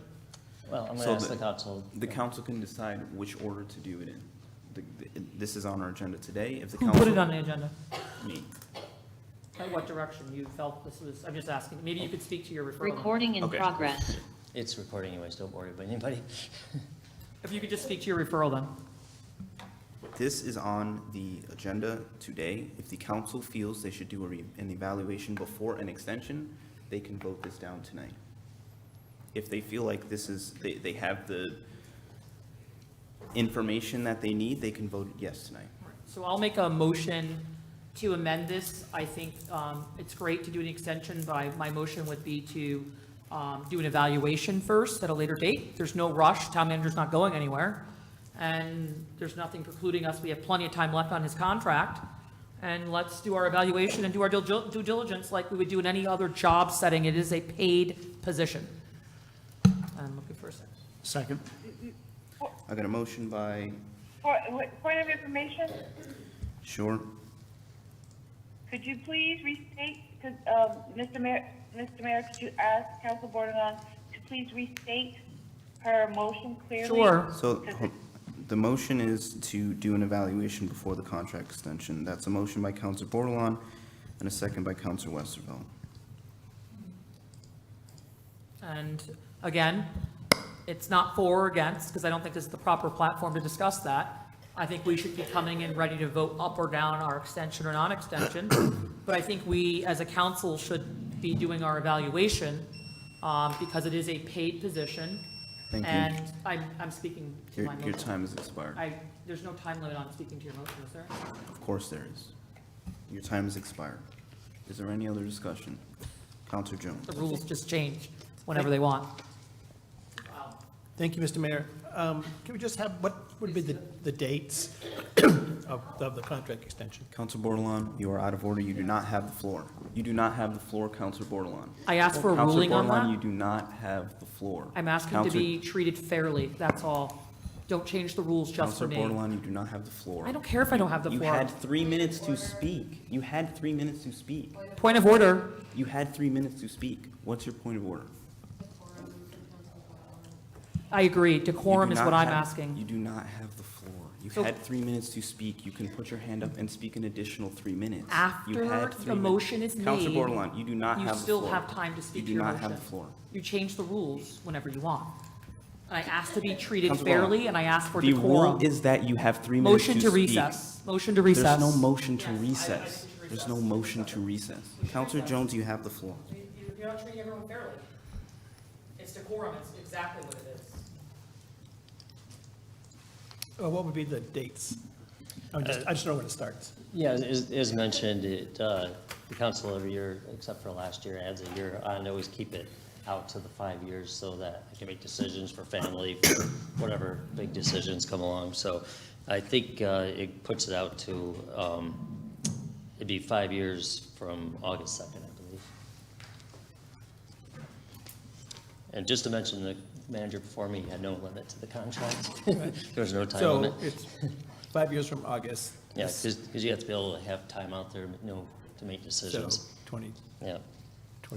to 2028? Okay. Okay. Great, thank you. I'll be supporting the original motion. Thank you.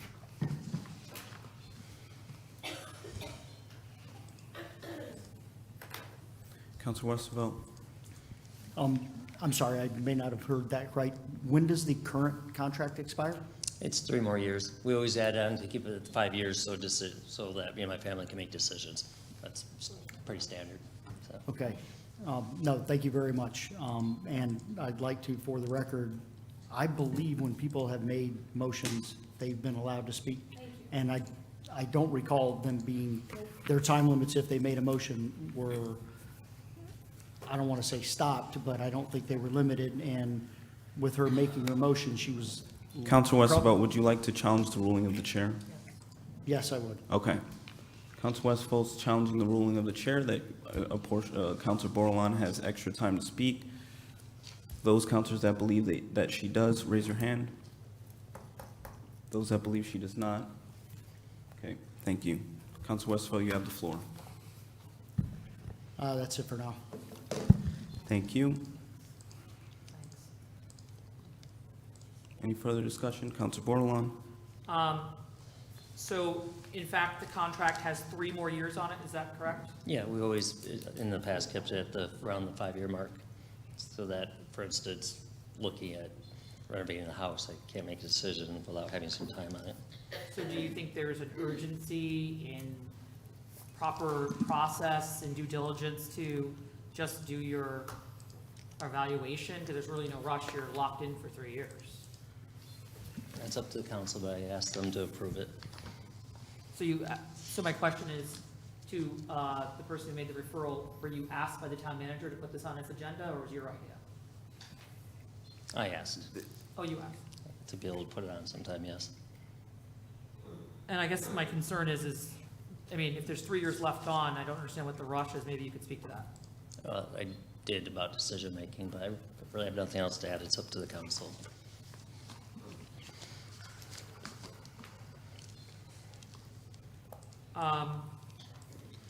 What else are you asking for in this 2-year extension? Nothing. No changes. It's strictly that. And I don't know, again, I think, I don't know where you get paid, where you don't have your evaluation first. We got time. It's not due tomorrow. There's 3 full years left. And it's not to say that it's not going to be granted. I think it's proper and practical to do a proper vetting when extending anybody's contract in any working municipality where you're being paid. As elected officials, our contract is up when we go to the polling box. So people decide if your work is good there. We're non-paid. So we have a checks and balance. And I just would encourage the council to do our due diligence and to have a proper evaluation done before doing any form of extensions or non-extensions, if that was the way you're going to go. I don't see the harm in it. This randomly shows up on the agenda, trumped many other things that have been on there for a while, so I don't understand the urgency at this time.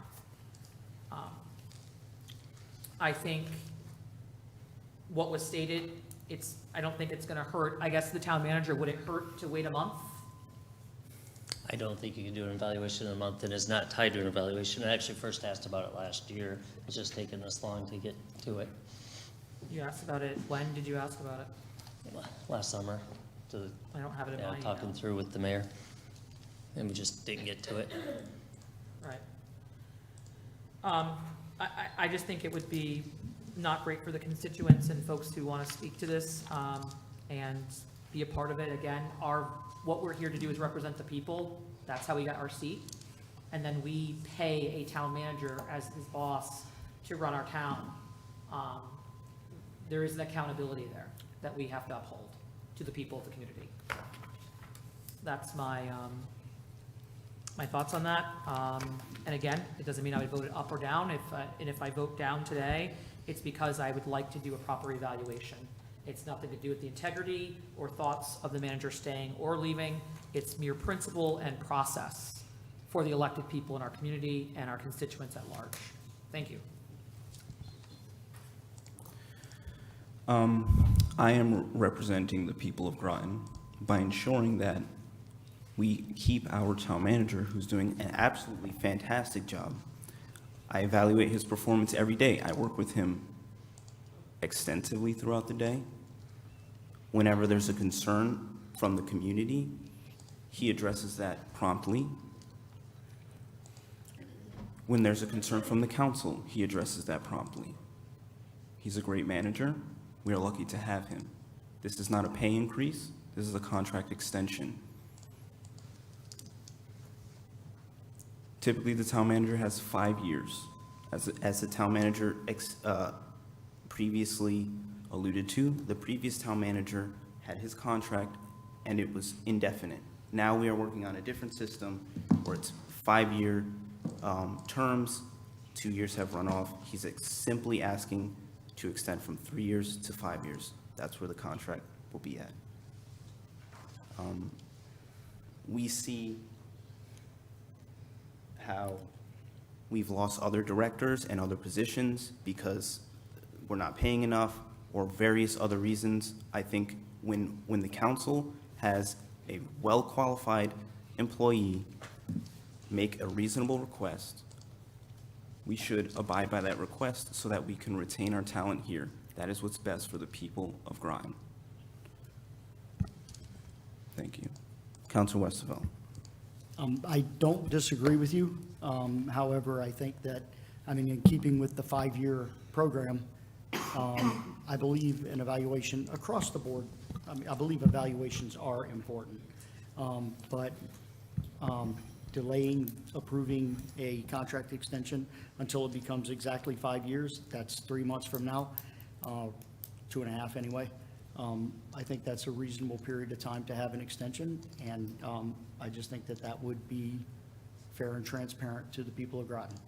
And I appreciate that you work with them every day, but I think that the people of Groton should also hear that as well. Thank you. Counselor Parker? Just a question.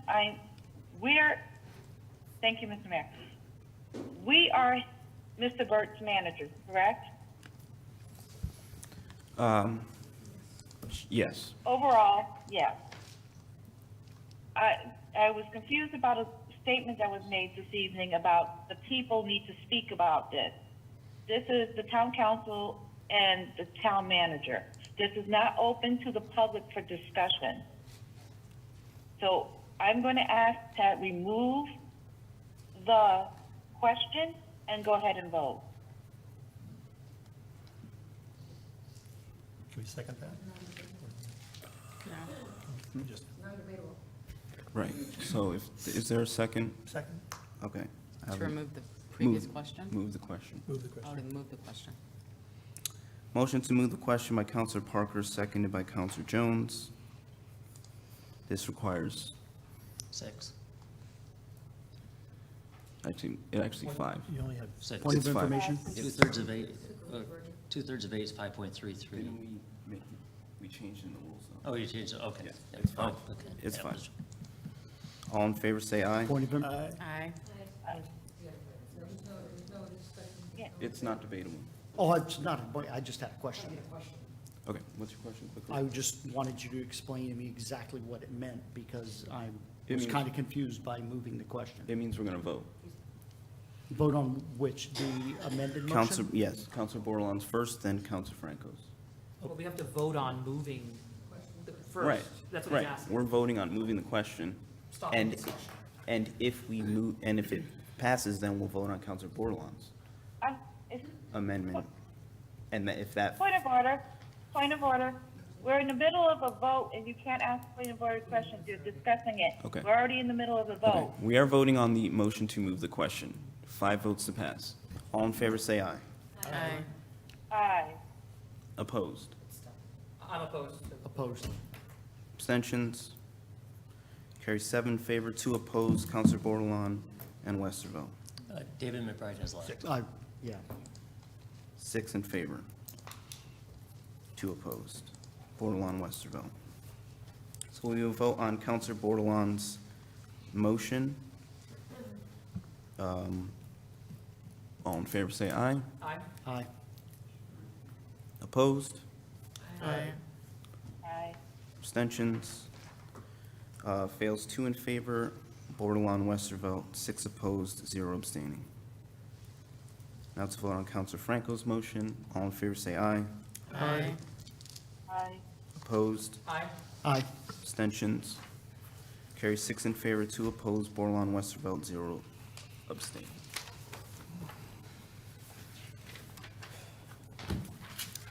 On to Neighborhood Assistance Act, set public hearing date. Would you like me to read it? Sure. A motion to recommend a resolution to schedule a public hearing for the Neighborhood Assistance Act Tax Credit Program on June 13th, 2023. I so move. Second? Moved by Franco, seconded by Bordelon.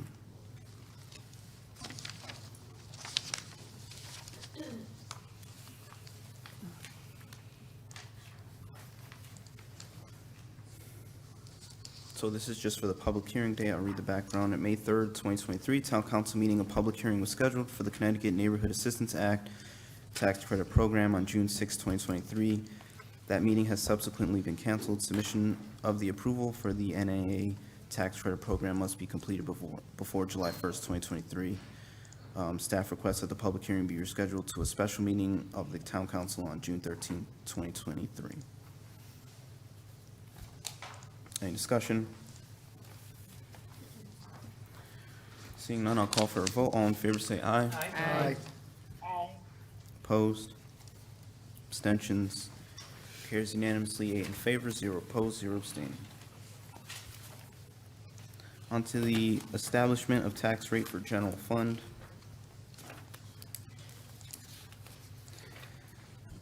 I'll make a motion to recommend a resolution to establish the tax rate for the general fund for fiscal year ending 2024.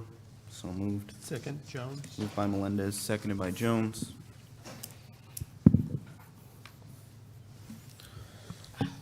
Welcome. Hello, good evening.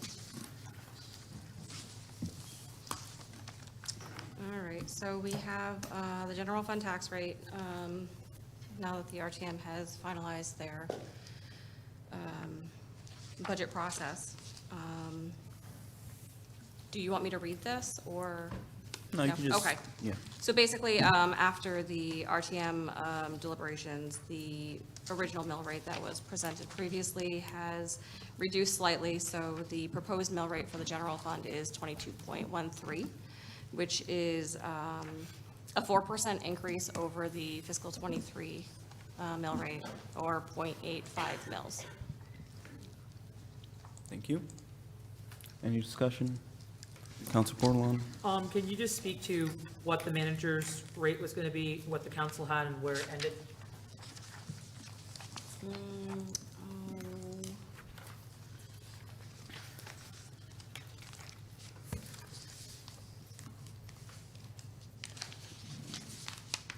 don't know if I had prepared the managers. I think I had prepared it after the town council. Give me a second, I'll find the town manager. I believe the original was 22.24. It might have been 22. And I was right about that, let me double check. So it went from right at the top, I'm sorry. At the top of it. 22.24 Oh, was for the proposed budget from the town manager. Okay. And the and then the town council got it to where? 22.20. So I guess my question to the town manager, looking at this, and I know there's a need for para, is there something we can do as negotiations ended with Board of Ed? You can, the town council doesn't have authority to adjust the budget now. You can only choose fund balance and the mill rate. So We can only what, I'm sorry? you can only choose the amount of fund balance to use and the mill rate. The RTM has the final word on the budget. Right, but the negotiations for Board of Ed are still going on, is that correct? Have you been contacted for any increases yet? Is there gonna be a No, I'm sure that'll quarter be part of- transfer, is there any, I think they're just getting going, so. I'm sorry? I think they're just getting going on that. Right. So if they did want to come back with an increase, how would that affect? Would it be like a fourth quarter transfer? Where would it come out of? How would that work? You would have to, at that level, you'd make a motion here to do that, and then it would go to the RTM. The one thing you'd want to keep in mind is that, well, I suppose that would increase, we want to make sure that actually increases MBR, but because of what you don't want to do is not have it increase MBR and then have it cut by 400,000 next year. So we just want to take a close look at MBR to make sure of what the effect is, the minimum, I just play. Okay, so there's nothing obviously we can do in here, but if they come back to us or someone makes a referral later, then it can be discussed. Yes, certainly. But at that point, we have no jurisdiction to tell them where to spend that money. We vote on a whole number typically for Board of Ed. Point of order. Is there a point of order? This is a topic that has been decided already and at this council and is being brought up during this now. Okay, the only thing we can discuss is how much fund balance we are using and what mill rate it will be. Yep, but I'm talking about fund balance because I'm asking, could it come from there? So I feel like my comment is germane to the topic. And I was asking the town manager, can fund balance use, or where would that money come from later? My point of order is that it is a topic that has been decided at this council, and once decided, it takes 6 councilors to bring it back to the floor for discussion. Okay, we cannot discuss the line item where the paraprofessional's budget line item cannot be discussed under this agenda item. We are only discussing how much fund balance can be used and how is that going to affect the mill rate. It is, I'm talking about the fund balance, and I was asking the town manager how one would bring it back and would it come out of the fund balance, and he answered that. So it was germane. But he did answer it, Okay, so I think. how much fund balance can be used to pay for the bottom line? I understand that. Okay, But I was asking in relation to these numbers to my clarifying question, which I have a right to ask. So. Okay, thank you. Counselor Franco? Thank you. Manager Byrd, so your original requested like 4.5 million out of the fund balance to use to decrease or offset the expenses, so our mill rate won't go so high. Are you still at 4.5 million in your, I'm comfortable with it. comfortable with that number? What was that? I'm comfortable with it. All right, thank you very much. And can you tell me what would that leave as a balance then? Of course, you have to see how the year goes, but between 19, 20%, right around there. All right. So, hopefully closer to 20. Unless something wild happens, of course, you know. There should be.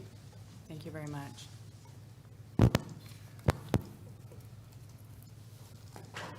Any further discussion? Seeing none, I'll call for a vote. All in favor, say aye. Aye. Opposed? Abstentions? Carries unanimously, 8 in favor, 0 opposed, 0 abstaining. All right, on to establishment of tax rate for Mumford Cove District Fund. I'll make a motion to recommend a resolution to establish the tax rate for Mumford Cove District Fund for FYE 2024. Second? Moved by Franco, seconded by Bordelon.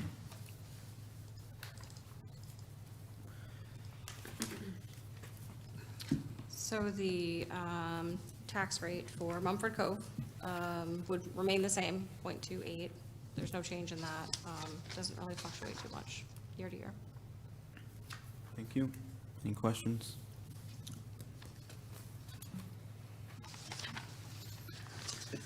Seeing none, I'll call for a vote. All in favor, say aye. Aye. Opposed? Abstentions? That moves unanimously, 8 in favor, 0 opposed, 0 abstaining. I could read this one. Sure. I make a motion to recommend a resolution to establish a tax rate for Groton Sewer District Fund, FYE 2024. So moved. Second. Motion by Jacome, second by Franco. So now for the Groton Sewer District, the mill rate has actually decreased by 0.01 mils to 0.36. So again, not too much of a fluctuation from last year. Thank you. Any discussion? Seeing none, I'll call for a vote. All in favor, say aye. Aye. Opposed? Abstentions? Carries unanimously, 8 in favor, 0 opposed, 0 abstaining. Thank you. Thank you. Thank you. On to Property Reuse Committee policy. So, Property Reuse Committee, there's no debate, no discussion. I'm just letting the public know what happened. The Property Reuse Committee, their chair has submitted their final policy. So that concludes their work on the policy. The council will now take the reins up on the policy, and we will move forward. Point of clarification. Okay, so since it is very specifically stated that we're not going to discuss I'm not this. discussing, I just want to represent So it correctly. There- we're if you not, may, we're not going we to have not discuss anything. completed Appendix A. We are not discussing Just so anything. you It's said it's stated complete. very explicitly that we are not discussing, so we will not. And it should be On called a to other first read. business. None. Motion to adjourn. So moved. Second. Adjourn, motion to adjourn by Counselor Jacome, seconded by Counselor Parker. All in favor, say aye. Aye. Opposed? Aye. Abstentions? Carries 7 in favor, 1 opposed, borderline 0 abstaining. All right, now the council will come out of so we are adjourned at 8:44, and the council. Right. Right, the council comes out of recess at 8:44. And on to the consent calendar. I make a motion to move the May 2nd, 2023 meeting minutes. Second. Second. Moved by Melendez, seconded by Jones.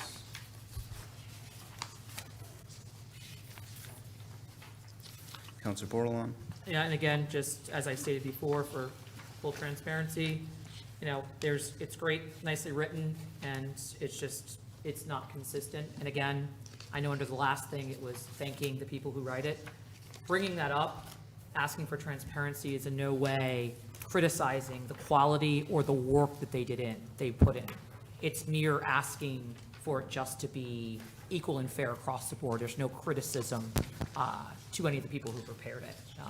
I know there was this big thank and appreciation for what they do. By asking a question, it doesn't mean that we don't appreciate you. So just wanted to clarify that.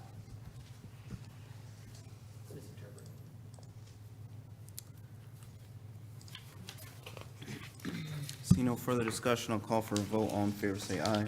Aye. Opposed? Aye. Abstentions? Carry 7 in favor, 1 opposed, Bordelon, 0 abstaining. On to committee reports, committee of the whole. I guess I'll just mention the second committee of the whole next month has been canceled. So we will meet in June. I'm sorry, I missed that, excuse me. No, I'm. Oh, I thought you were talking to me. No, I'm saying that the second committee of the whole in June will be canceled. So we're meeting on the 13th is the only meeting Oh, okay. in June. Is that correct? June 13th is the only meeting in I didn't know we were June. looking at the second one. Point of clarification. One second. I'm trying to Yeah, very remember what confused. happened. Yeah. We have one meeting in June, and it's on June 13th. Is that correct? I thought we were having both towers. I only thought the June 6th was canceled. No one knows. I believe on the 27th, there's a speaker that we've been invited to a event that people wanted to attend. Okay, so we're gonna have to check. Point of clarification, what is that? Counselor. All counselors received invitation to NAACP event in New London. We're gonna have to check the email that was sent out, that counselors. Tom Edger, can you read that email? Which email? I believe it was sent by, do you know what date it was sent on? Not off the top of I'll my try head. to find it.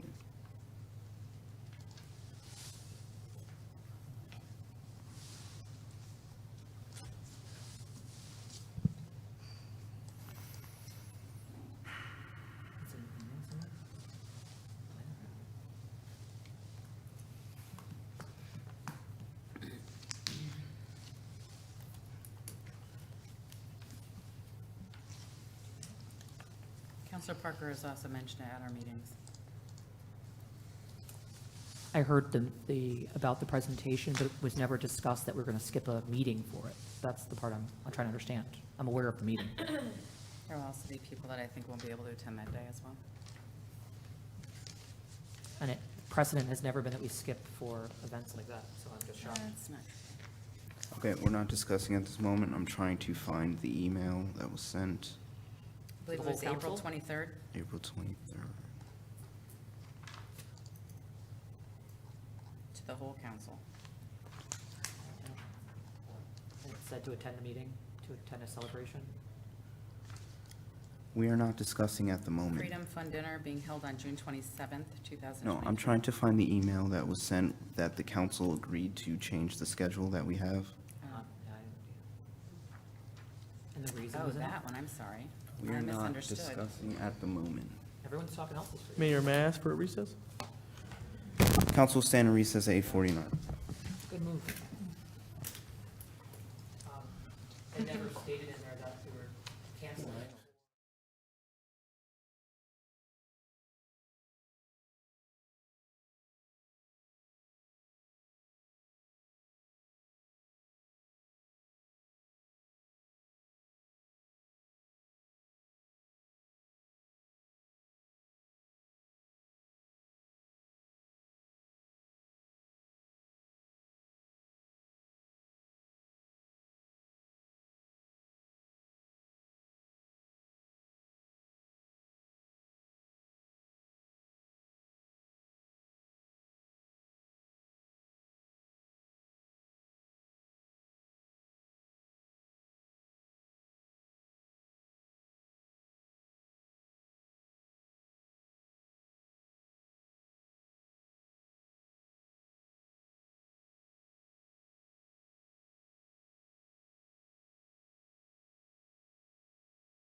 Good?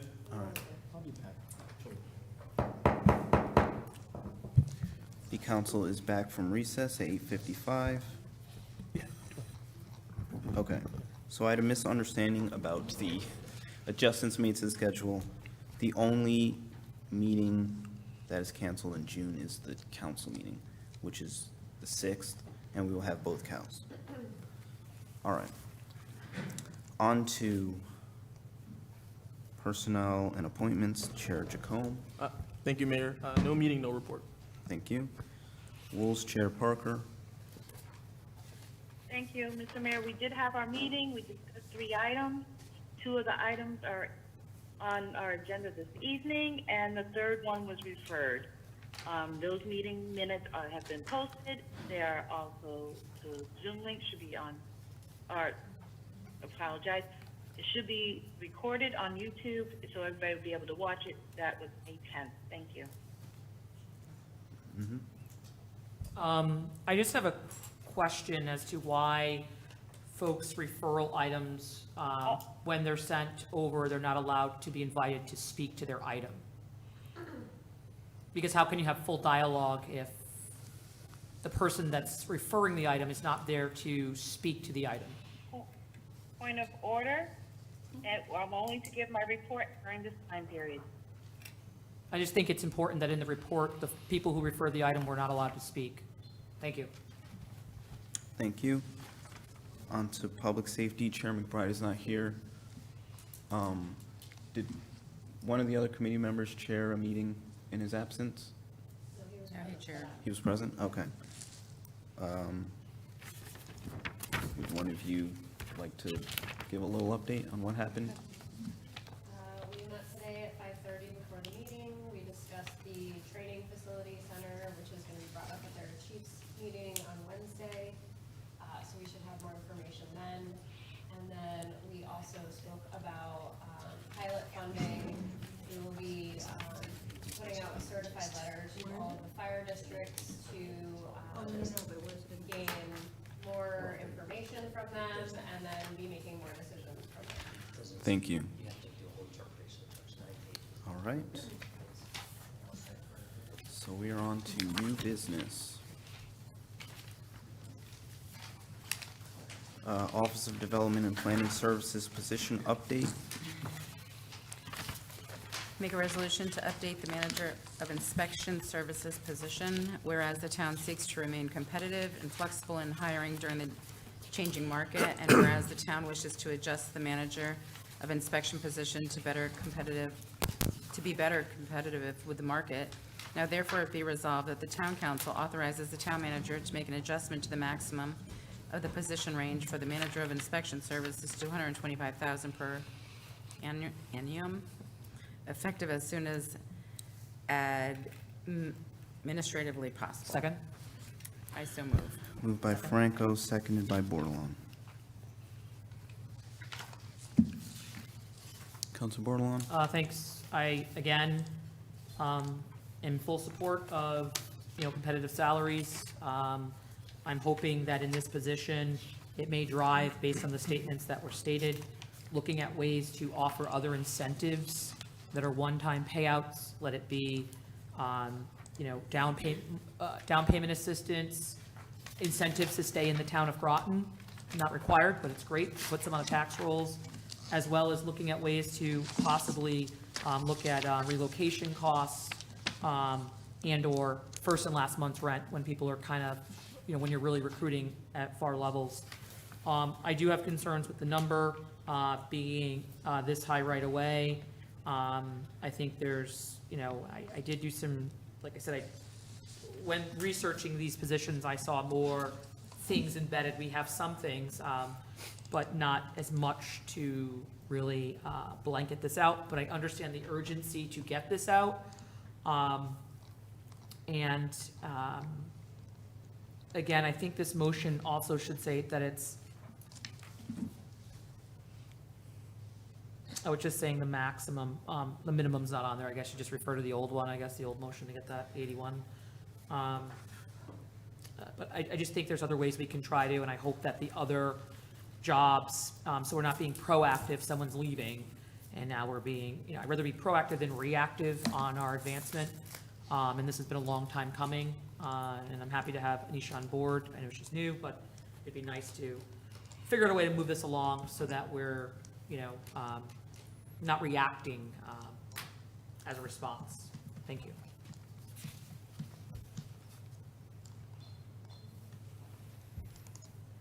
Any further discussion? You want to speak a second time? Sure. I'm Council gonna use all my Bordelon? time I can get, because that's all we got, right? It's limited. Better spend it. So a question for the town manager. If and when you guys discuss ways to improve these contracts as you negotiate out, you can adjust this one with any of those other incentives that you guys may start to talk about? Well, if we found somebody like right away, it'd be too late for that. I mean, it all depends on timing of everything. I mean, if they already moved here, you wouldn't probably do it retro. Right, but once this is written and you guys go back around the table, maybe the person only stays and they're a new person, they only come for 2 years. Sure. Yeah, It'd be good to rewrite that in proactive after, so Sure. that way we're not Yeah. playing catch-up on all these contracts. Sure, yeah. Um, What we've looked at is probably a broad policy.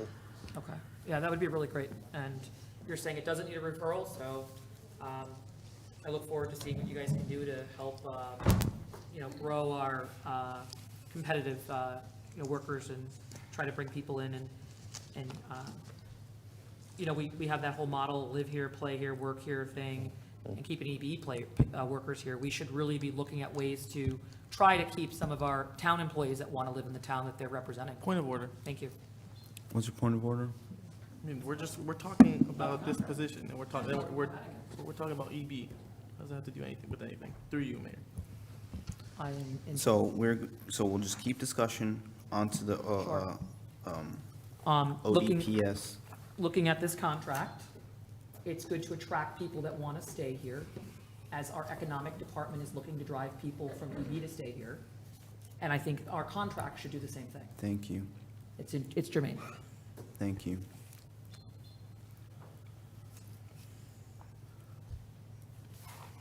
Seeing no further discussion, I'll call for a vote. All in favor, say aye. Aye.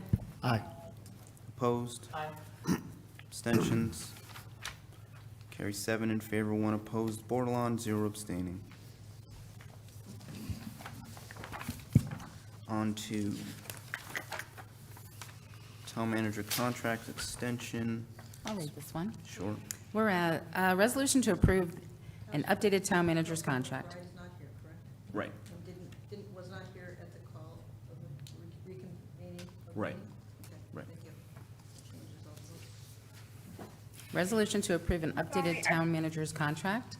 Whereas the town council desires to make changes to the town manager's contract, now therefore be resolved that the mayor is authorized to sign an updated contract with the town manager with an effective date of May 23rd, 2023, to include the following: addition of 2 years onto the term of the contract. I so move.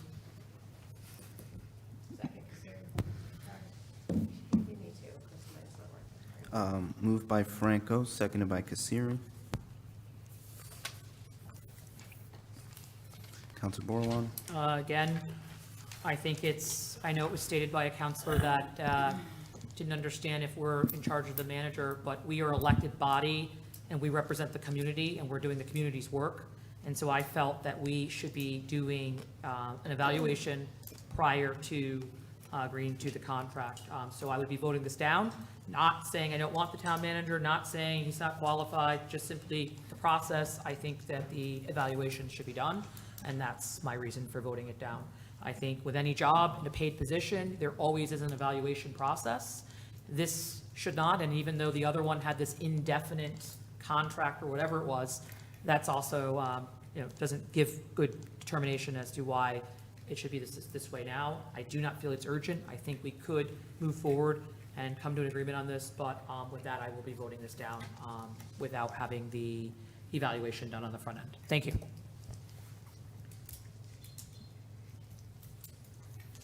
Counselor Westervelt? Thank you very much. As stated before, I believe that evaluations are important, but all that aside, if given more than a day or two notice with respect to this, this agenda item, I would have had a chance to maybe have some dialogue, think about what we could talk about, think about questions I might have for the town manager that he and I could talk about prior to doing this. No disrespect intended to the town manager. I just would have liked more notice and have been able to really react, or not react, but give my opinions on this. I recognize, Mayor, that you speak to the town manager every day. You work with him. I've worked with him a number of times. We've had some discussions, both good and bad, and I do appreciate that. I just think we should have been given more time and notice that this was going to happen. Thank you. Counselor Jacome? Thank you, Mayor. Just two questions. Is, to the town manager or the mayor, is the evaluation required? No. No. Okay, and then my second question, if the council would like to have an evaluation in the future, would that be a referral or something we could do with consensus to do the evaluation? Yeah, we typically just do it periodically, I think annually. I think we were doing it at the It's end not of. even annually, it's, yeah, kind of when you think of it. So, Yeah, right. So, it's just been put on whenever the council felt it was necessary to do it. If the council feels it's necessary to do it at some point, we can do one. Thank you. Sure. Counselor Bordelon? Thank you.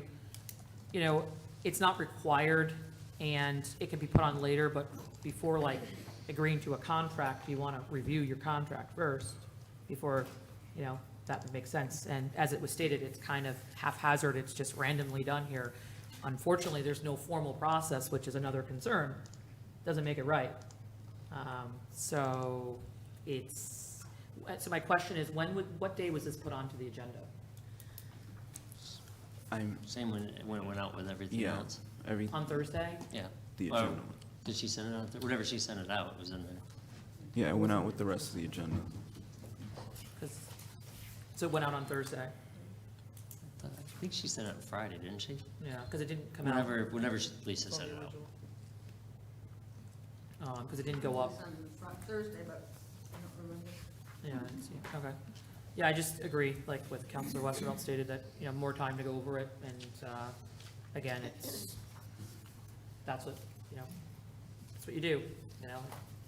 You have a process. Anybody that works in HR or anything like that, you do a review before extending anything. Thank you. Counselor Franco? Thank you.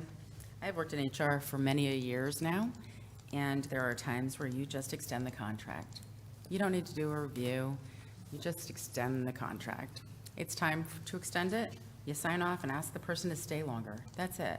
You don't have to do a review. And on some professionals that I have dealt with on contracts, there is no review needed. You just have them sign another contract.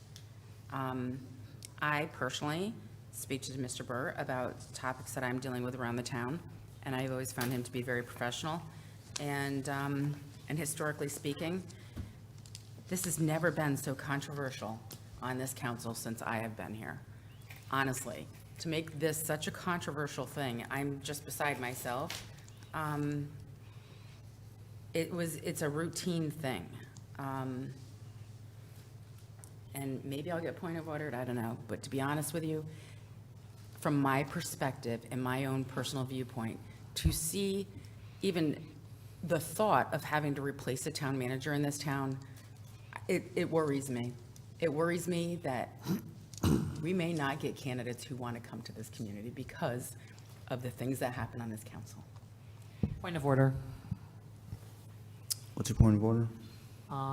Again, decorum, implying intent. This tactic was tried once already, and I'm sorry, what tactic? not wanting people up here. And that's what she's implying. It's not what I'm implying. Yeah, she's implying people You're up here. actually doing my motives right now by doing Okay, that. Good. we are, Well, just we're moving on from this. Whatever unprofessional. this is, we're moving on from this. All right. So I would say that from my experience and the people I've spoken to, they have concerns over probably ever having to fill that position. So with that, I wholeheartedly will be voting in favor of this and hoping that you don't decide to leave early. Thank you. Counselor Kasiri. Thank you, Mr. Mayor.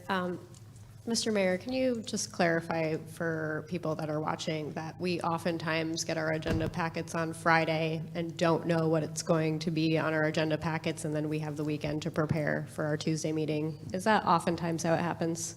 Yep, we try for Thursday, but yeah, sometimes it's Friday, lots of times it's Friday, and we hope the counselors, have enough time to review the Right. packet. We always receive our email by Friday. Yes. With our agenda packet. Sometimes we don't get it in the mail right away. Right. But we always see it on Friday. So we have the weekend to prepare for our meeting. Of I just want the public to understand that this is not an abnormal process. Thank you. Thank you. Point of clarification. What's your question? We have gotten additions on our table when we arrive or emailed late. Not everything's always been in the packet. There's things Okay, that that's- haven't been that's provided not to a- us. So just be that's not be a- clear Not a that point some of things information. That's do, just additional speaking. Okay. Additional Counselor- things Counselor do get Bordelon, added you do not late. have the Thank you. floor. You do not have the floor. That is not a question, that is not a point okay, of I asked the question, information or you're clarification. you're choosing not to answer it. But my question is, have things been added late? The agenda always goes out by Friday. And end of additional business day. items do go on late? Every time. Correct? If there's an amendment, Correct, as that's what was I wanted. today, if Thank there's you. an amendment Thank to the you. agenda, that is So it's put not out, Point of order. put out Point of 24 order. hours before the agenda is. Thank you. What's She your has point of used her order? time up. She is not, that is not a clarifying question. That's It's correct, just that was not a excessive use clarifying of question. time. Seeing no further discussion, I'll call for a vote. All in favor, say aye. Aye. Opposed? Aye. Abstentions? Aye. I have 6 in favor, 1 opposed, Bordelon, 1 abstaining, Westervelt.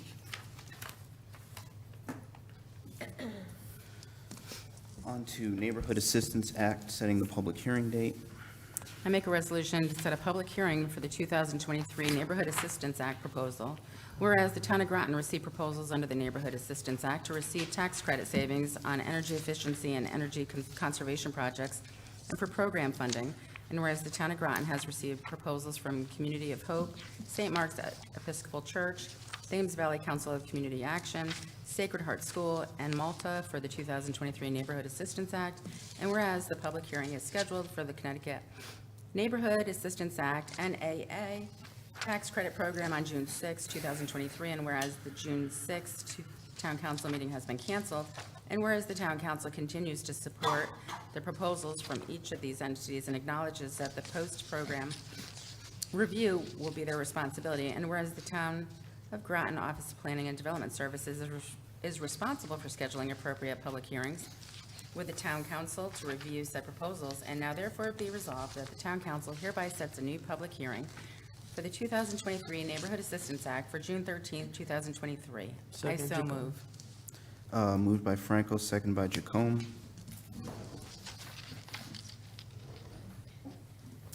Any discussion? Seeing none, I'll call for a vote. All in favor, say aye. Aye. Opposed?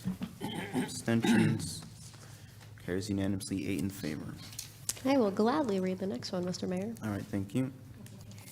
I will make a motion to adopt a resolution to create the Performing Arts Commission. Whereas town residents and community stakeholders have routinely expressed an interest in expanding the arts in our community, and whereas former Councilor Joe Zapiri and later Councilor Melinda Kasiri initiated referrals to establish a Performing Arts Commission, and whereas the Committee of the Whole at their May 9th, 2023 regular meeting recommended the creation of the Performing Arts Commission, now therefore be it resolved, the Town Council does establish a Performing Arts Commission to include 5 members representing a variety of art forms appointed to 3-year terms.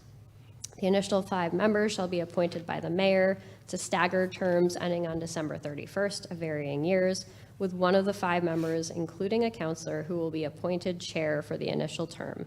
Members following the initial appointments by the mayor shall be done by the town council following recommendation by the Personnel and Appointments Committee.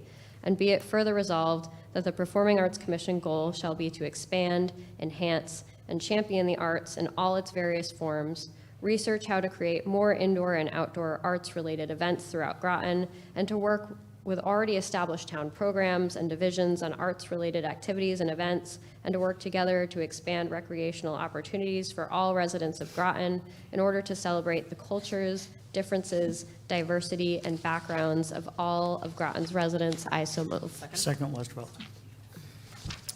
Moved by Kasiri, seconded by Bordelon. Any discussion? Counselor Bordelon? I do want to thank Counselor Kirsari for bringing Joe Superior's referral that was sitting on there for quite some time. I think it's the arts in this community. One of the things has been stated many times over is where is our arts in our town? With their, most people travel to Bridgeport, Hartford, to London, Westerly.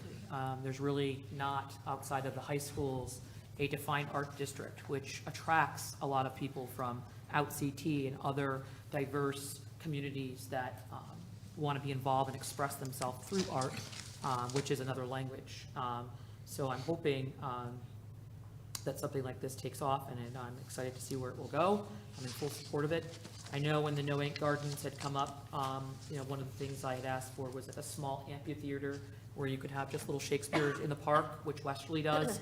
And I've been going since my kids were little, and it would be nice to see those spaces created comfortably within our town. Unfortunately, I didn't get the support of the small amphitheater, but, with this art-driven thing, I look forward to see what type of collaboration. Our schools do a wonderful job, and I'm interested to see, and see what else it will do further along. So thanks to Councilor Kasiri for bringing Joe Superior's referral forward, and I think it's a wonderful asset to our community. Thank you. Counselor Franco? Thank you, Counselor Kasiri.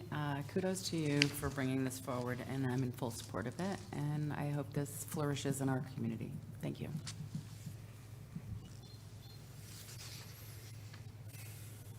Any further discussion? Seeing none, I'll call for a vote. All in favor say aye. Aye. Opposed? Abstentions? Carries unanimously, 8 in favor. On to council communication time limit resolution. I'll make a I'll read it. resolution. Oh, Counselor Parker, did you want to read I'll it? read it. All right. Yes. Go right ahead. Resolution to update the rules for the 33rd Town Council, whereas at the May 10th, 2023 Rules and Procedures Committee meeting, the committee recommended approval to amend the following verbiage to the rules of procedure to govern the 33rd Town Council rule. Change Rule 7B 2 from 5 minutes to 3 minutes. Now therefore be it resolved that the Town Council adopts the following change to the rules of procedure to govern the 33rd Town Council. Change Rule 7B 2 from 5 minutes to 3 minutes with said changes to be effective immediately. I so move. Second, Franco. Moved by Parker, seconded by Franco. May I speak, Mayor? Sure. This will also be consistent, this change will be consistent with the other 3-minute rules that we have in place. Okay, thank you. Counselor Franco? Thank you. This only applies to counselor communications, which there has been a 5-minute, I guess, and it wasn't really implemented in full, which I'm hoping it will be. For example, tonight there was a counselor that spoke for 8 minutes on their counselor communications. And I have also written down the times in the past where a counselor has spoken for 15 minutes during counselor communications, discussing the whereabouts they have been during the week and what they have done, which I do not think is town business. And really, just when we can't start our business, our actual town business, until sometimes like 8 o'clock at night when we start our meetings at 6:30, or we're here till 11:30 or 1 o'clock in the morning, I really don't think there's a need for us to spend so much time on just talking about where we've been and what we've been doing. Point of order. What's your point of order? She's timing counselors, applying a tent, saying it's not town I'm sorry, business. Counselor Bordelon, what's your point of order? I think decorum and being respectful and attacking a motive on folks There's no- and time. Okay. again. There's no more. I will Thank you. say, Counselor Franco did not mention the names of any counselors. She's just sort of, Just, it's- she's explaining why she voted for this, but please just keep it not to voted the for it, her agenda. referral. She's explaining why she's Sure. going to vote for it. Yeah. Counselor Franco, you have the floor. Thank you. I think I am proud to say that this is my referral. I think with many people in the community who tell me it's very hard to watch these meetings and how long they go on for, and a lot of the discussions that happen and they're not productive, that, yeah, I think that counselor communications. Point of order. What's your point of order? Saying they're not productive is offensive to people who feel that they are working up here, and maybe it's not their way, but they have every right to bring up communication, so I just would caution. I didn't that say it. she's- I've been Okay. told this. Okay, well, it's rude and disrespectful. Okay, all right. Really. So, counselors are allowed to explain why they're going to support or not support a motion. I will say Counselor Franco has not named a counselor who has been doing whatever she's explaining to do, but please just keep your comments to the rules. Thank you. Maybe I should get some more time because I am constantly interrupted without breaking the rules.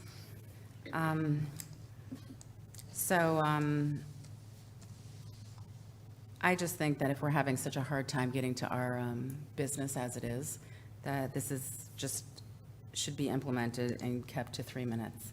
And I would hope that other people will support this and understand the reasons why I have brought this forward. Thank you. Thank you. Counselor Bordelon? So we're elected to do the people's work, and if you have communications that need to go out there of events, I noticed, we'll say certain folks have started limiting it, preparing for this agenda referral. Prior to that, if you watch meetings before this, they would list a million things that they were going to as well. It is our job to report back what we're doing, what communications we're getting in our emails. So are you saying if we get 30 emails and people ask for things to be on the record, we have to cut it to 3 minutes? Who are we serving up here, ourselves or the people in the community? That's what we're elected to do. For every person up here who states that they hear from someone in the community that they don't like it, a lot of people up here hear other things. For example, I've heard the opposite. Stop restricting the rights of elected officials. The amount of point of orders, the amount of time restraints that have come from certain folks up here to limit our ability to speak. It's one thing not to like somebody or don't want them up here or don't like what they have to say, but we have a right to be here. The people overwhelmingly spoke. They want us here. So you can throw in the comments of people I'm hearing.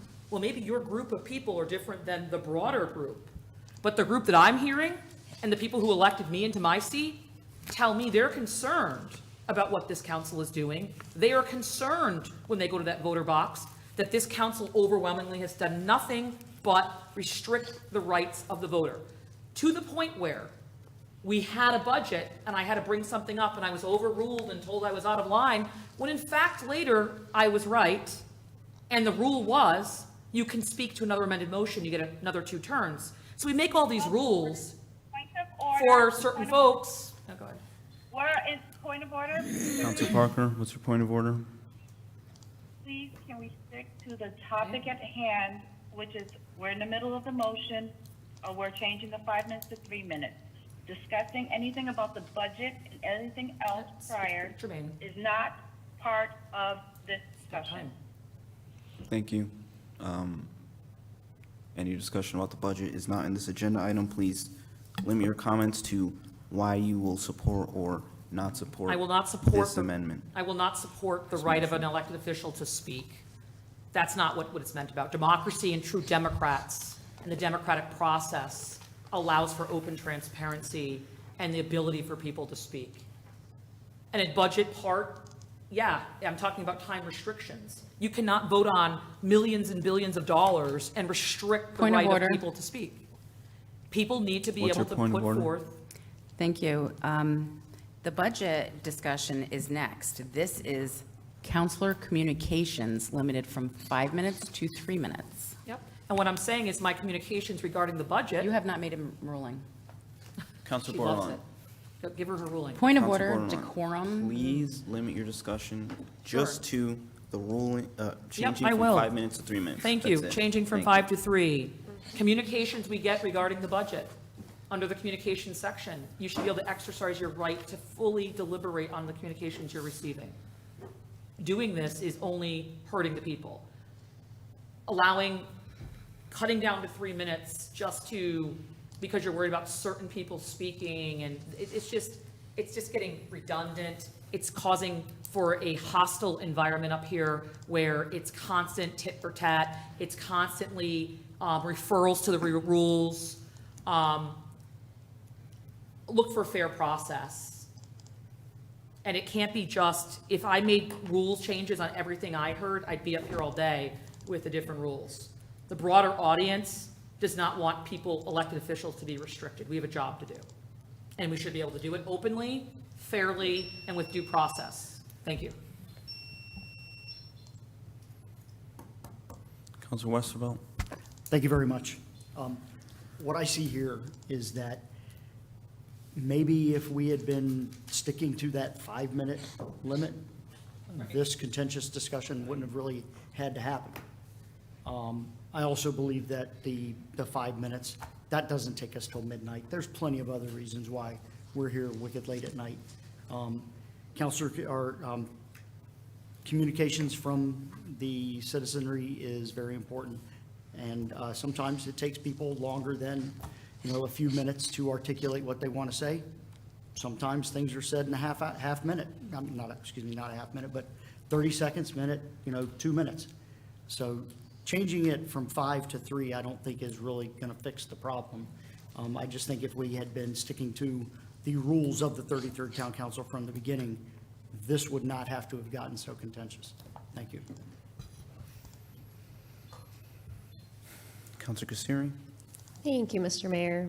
So I routinely give a synopsis about the emails received. I'm the first one up, and I kind of take it as my responsibility to give a synopsis about all the emails that we receive. I can safely give in a synopsis about 2 weeks of emails received in under 3 minutes. Communications from counselors are supposed to be about the communications we received and maybe events that we attended and also maybe events that are upcoming. When we go outside of that scope, we are crossing into FOIA violation territory. And I am 100% in favor of this rule change because I think it is very reasonable. Thank you.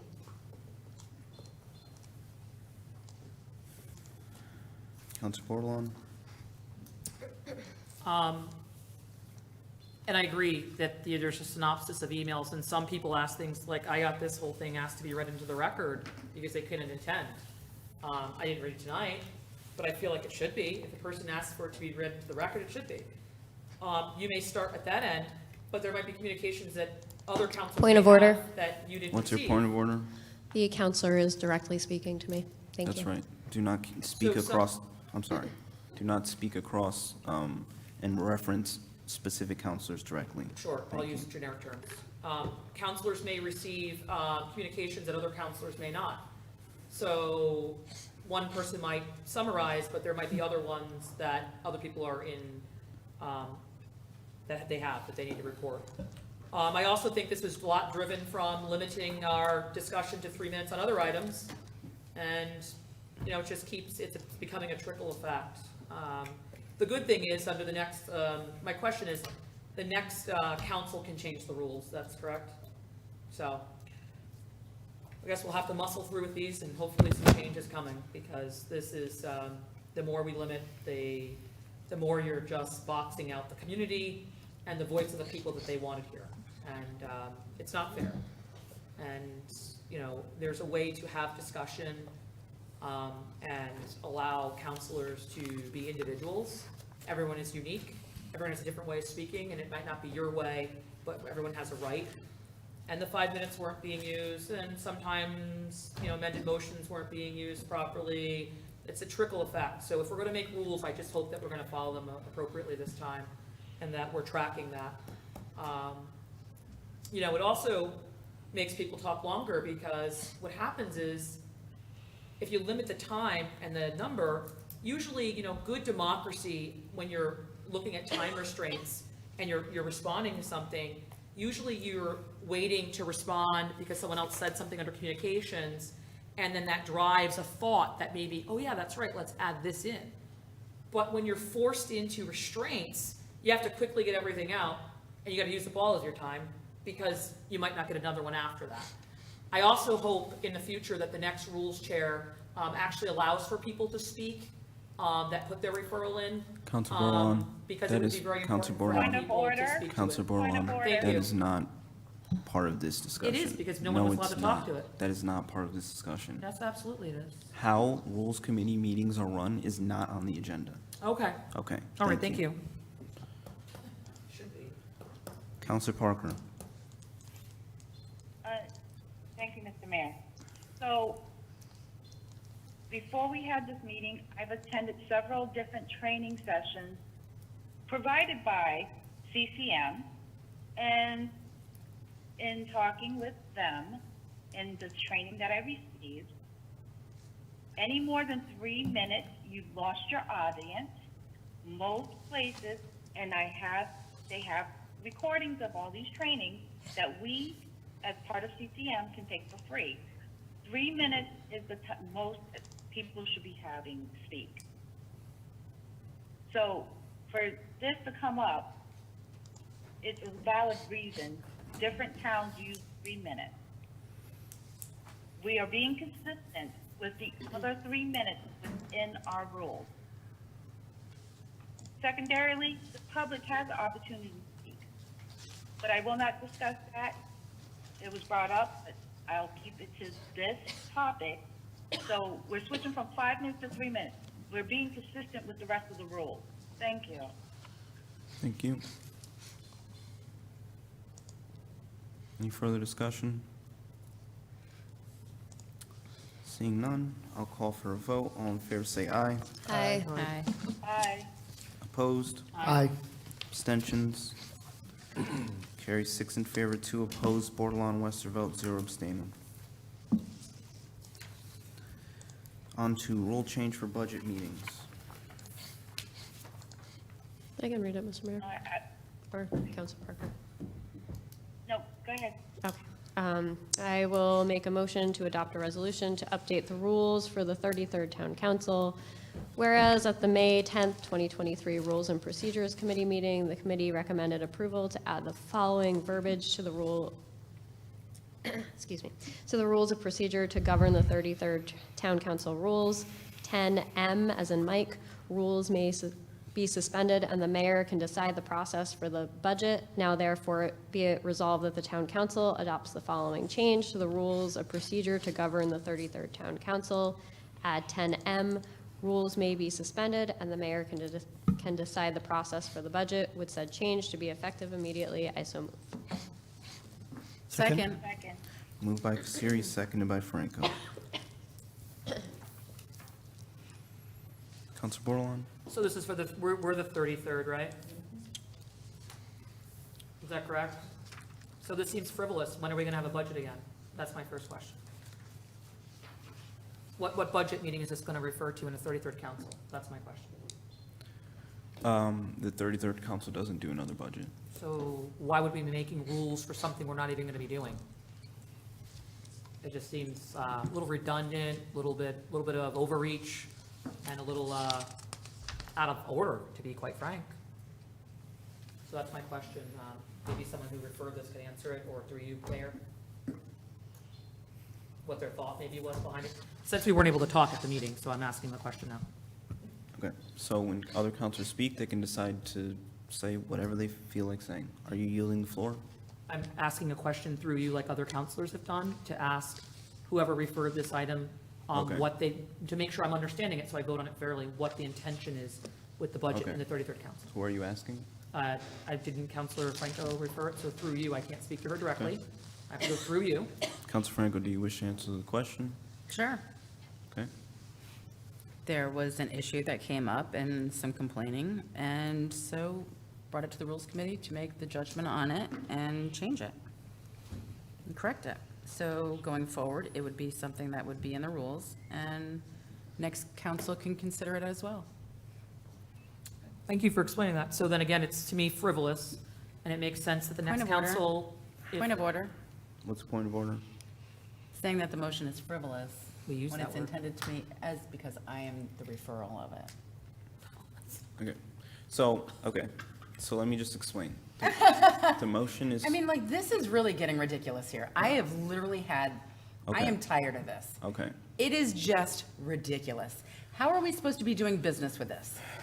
You know, you just try and keep it together throughout the whole Point of meeting, order. and you constantly are getting this All right. through the whole night. so we'll And the stand rest in of us are recess at supposed to behave. 9:35. And you don't. And you Council laugh We all over deal there. with you. We see your face. We see you laughing We now. deal with you. See, there we go. There you have it. I need a break. We use the word frivolous motions all the time. That's a term that we use in, It's a motion. and we use frivolous motions all the time. We're not allowed to move frivolous money now.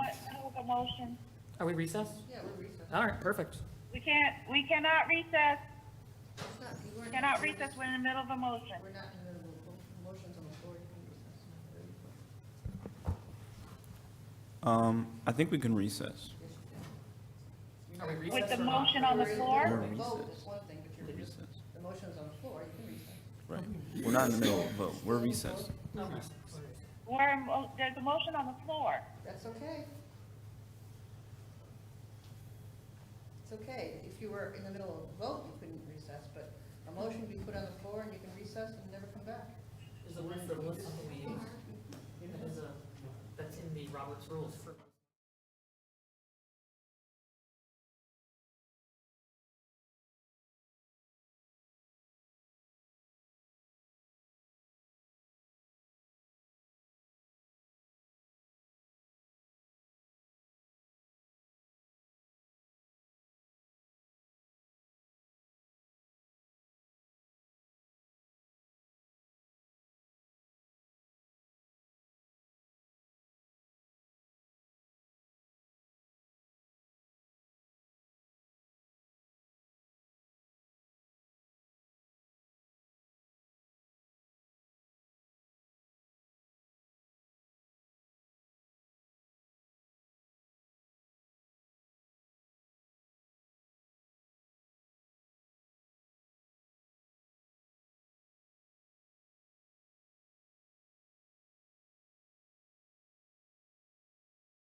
Yeah, Eddie, take it.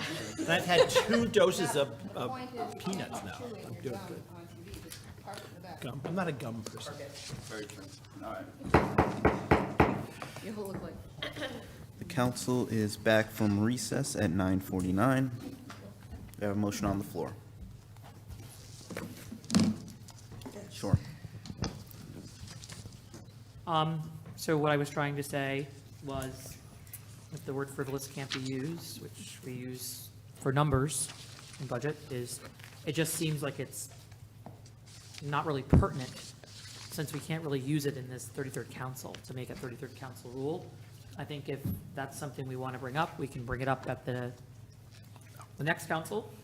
And again, you know, I have concerns just randomly having any old way to run the budget meeting without having a full process in which we're going to do, so that it's open to everybody to understand how it's going to work. So I just don't know what this achieves. I just don't think it's really pertinent, and you know, I think it's not going to be used. So why are we spending as much time on it right now? It could be something that could be maybe used at a later date. Thank you. Counselor Jones? Thank you, Mr. Mayor. I am on the Rules Committee, and I can speak to this and the logic of why we did it. All this really does is just codifies the role of the mayor in determining how budgets go. I've been through 4 budgets, 2 of them in RTM, 2 of them in council. 3 of them have been different. There's been different rules. This one, we had one set of rules. Previous, we had a different one. The one before that, we had the 12-hour one. They're all different. And all this does is just give whoever is the mayor at the time the right to say, we're going to do it this way. And the mayor at the time will adapt to, you know, if we're having COVID or we're having some other emergency that we need to, just gives them authority to do it. So it just helps the mayor, whoever the mayor is, just kind of give some rules. I thought this year's went nice and smooth, and but actually all 4 of the budgets I've been in have gone nice and smooth, and you know, the 2 mayors that have been involved in those made good decisions, and they all just work. So that's all it's doing, is it's just codifying and letting the mayor be the person who decides how that will work. So, Thank you. Any further discussion? Okay, seeing none, I'll call for a vote. All in favor, say aye. Aye. Aye. Opposed? Aye. Abstentions? Did I hear, Councilor Westervelt, are you in favor? Yes. Okay, This is not on. so I have, how many are here? 7-1. 7 are here. Okay, so I have 6 in favor, 1 opposed, 1 opposed Bordelon, 1 abstaining Melendez. Oh, I'll abstain. So Bordelon is 6 in favor, 1 opposed Bordelon, 1 abstaining Melendez. I have 8. Okay. Thank you. All right, on to FYE 2023 tax suspense list.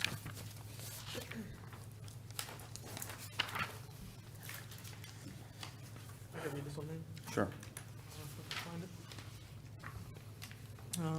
Resolution establishing the fiscal year 2023 suspense list, whereas state law requires that once a year list shall be compiled of taxes that should be suspended, and whereas the accounts which have been determined as uncollectible have been contacted multiple times with no response, and whereas placing uncollected items on the suspense list helps avoid waste of money and staff time, and whereas the taxpayers remain liable for all amounts that are placed on the suspense list. Now therefore be it resolved that the following amount be added to the suspense list as reported to the town council. Town, $344,219.32. Sewer district, $531.72. Mumford Cove, $3.52. Total, for a total of $344,754.56. Second. Moved by Jacome, seconded by Franco. Council Bordelon? No, I just want to thank the tax office. I know it was stated at the collection rate is, quite high, what you guys, do bring in. And this only writes off this certain section, but the other ones, people can still pay that are, still collectible, so just thanks for your work. Thank you. Any further discussion? Seeing none, I'll call for a vote. All in favor, say aye. Aye. Opposed? Abstentions? Carries unanimously. 8 in favor, 0 opposed, 0 abstaining. On to the computation of tax rate for general fund FYE 2024. Council Westervelt. Resolution establishing tax rate for general fund taxes due on July 1st, 2023. Whereas the representative town meeting has approved a general fund budget for fiscal year ending June 30th, 2024, providing for expenditure appropriations totaling $148,865,140. And whereas the town council estimates cash revenue exclusive of fiscal year ending 2024 current property taxes will total $42,295,689.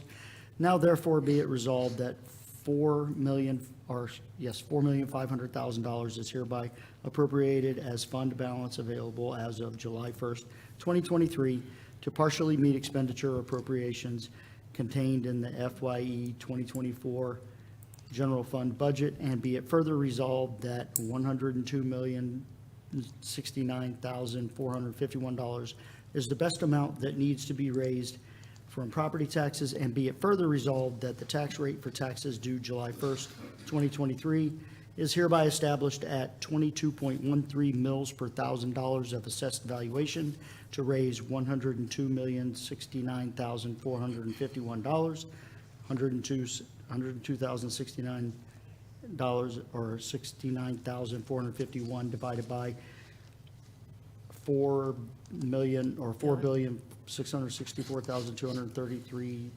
Nope. I got that messed up, sorry. Start again.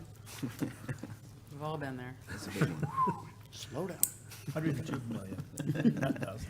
Okay, $102,069,451 divided by,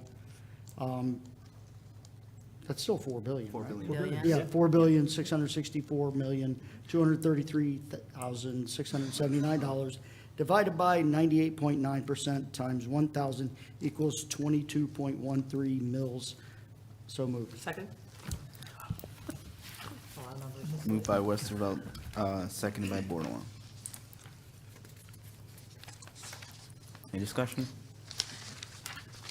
Seeing none, I'll call for a vote. All in favor, say aye. Aye. Opposed? Abstentions? Carries unanimously. 8 in favor, 0 opposed, 0 abstaining. On to establishment of tax rate for Mumford Cove District Fund FYE 2024. I can read it. Sure. Resolution establishing tax rate for Mumford Cove District due July 1st, 2023, whereas the representative town meeting has approved a Mumford Cove District budget of fiscal year ending June 30th, 2024, providing for expenditure appropriations totaling $21,321, and whereas the town council estimates cash revenue exclusive of FYE 2024 current property taxes will total $0. Now therefore be it that resolved that the zero is hereby appropriated as fund balance available as of July 1st, 2023 to partially meet expenditure appropriations contained in the FYE 2024 Mumford Cove District Fund budget, and be it further resolved that the tax rate for taxes due to the Mumford Cove District Fund for July 1st, 2023 is hereby established at 0.28 mils per $1,000 of assessed valuation to raise $21,321 divided by 77,122,703 divided by 99.4% times 1,000 equals 0.28 mils. Second. Moved by Jones, seconded by Franco. Any discussion? Seeing none, I'll call for a vote. All in favor, say aye. Aye. Opposed? Abstentions? Carries unanimously. 8 in favor, 0 opposed, 0 abstaining. On to the establishment of tax rate for Groton Sewer District FYE 2024. I'll read it. All right. I will make a motion to adopt a resolution establishing the tax rate for Groton Sewer District due July 1st, 2023, whereas the representative town meeting has approved a Groton Sewer District budget for fiscal year ending June 30th, 2024, providing for expenditure appropriations totaling $1,310,445, and whereas the town council estimated cash revenue exclusive of FYE 2024 current property taxes will total $14,680. Now therefore be it resolved that $200,000 is hereby appropriated as fund balance available as of July 1st, 2023, to partially meet expenditure appropriations contained in the FYE 2024 Sewer District Fund budget, and be it further resolved that the tax rate for taxes due for the Groton Sewer District Fund on July 1st, 2023 is hereby established at 0.36 mils per $1,000 of assessed valuation to raise $1,095,765, which is $1,095,765 divided by $3,070,801,600, excluding motor vehicles, divided by 99.7% times 1,000 equals 0.36 mils. I so move. Second. Shuckle. Moved by Kasiri, seconded by Jacome. Any discussion? Just a question. Sure. Director D, the reason that it's 3 billion instead of 4 billion is because this is just the territory that's under the Groton Sewer District, where the city has the city sewer district. Is that right? Because the total assessed value for the town is 4 billion plus, and this is 3 billion. I just wondered why the difference. Is it just because this is where the city and the town come together, or they don't come together? That's the reason. Thank you. Further questions? Okay, seeing none, I'll call for a vote. All in favor say aye. Aye. Opposed, abstentions, carries unanimously, 8 in favor, 0 opposed, 0 abstaining. Motion to adjourn? Second. Motion to adjourn by Counselor Bordelon, seconded by Jacome. All in favor say aye. Aye. Opposed, abstentions, carries unanimously. We are adjourned at 10:01.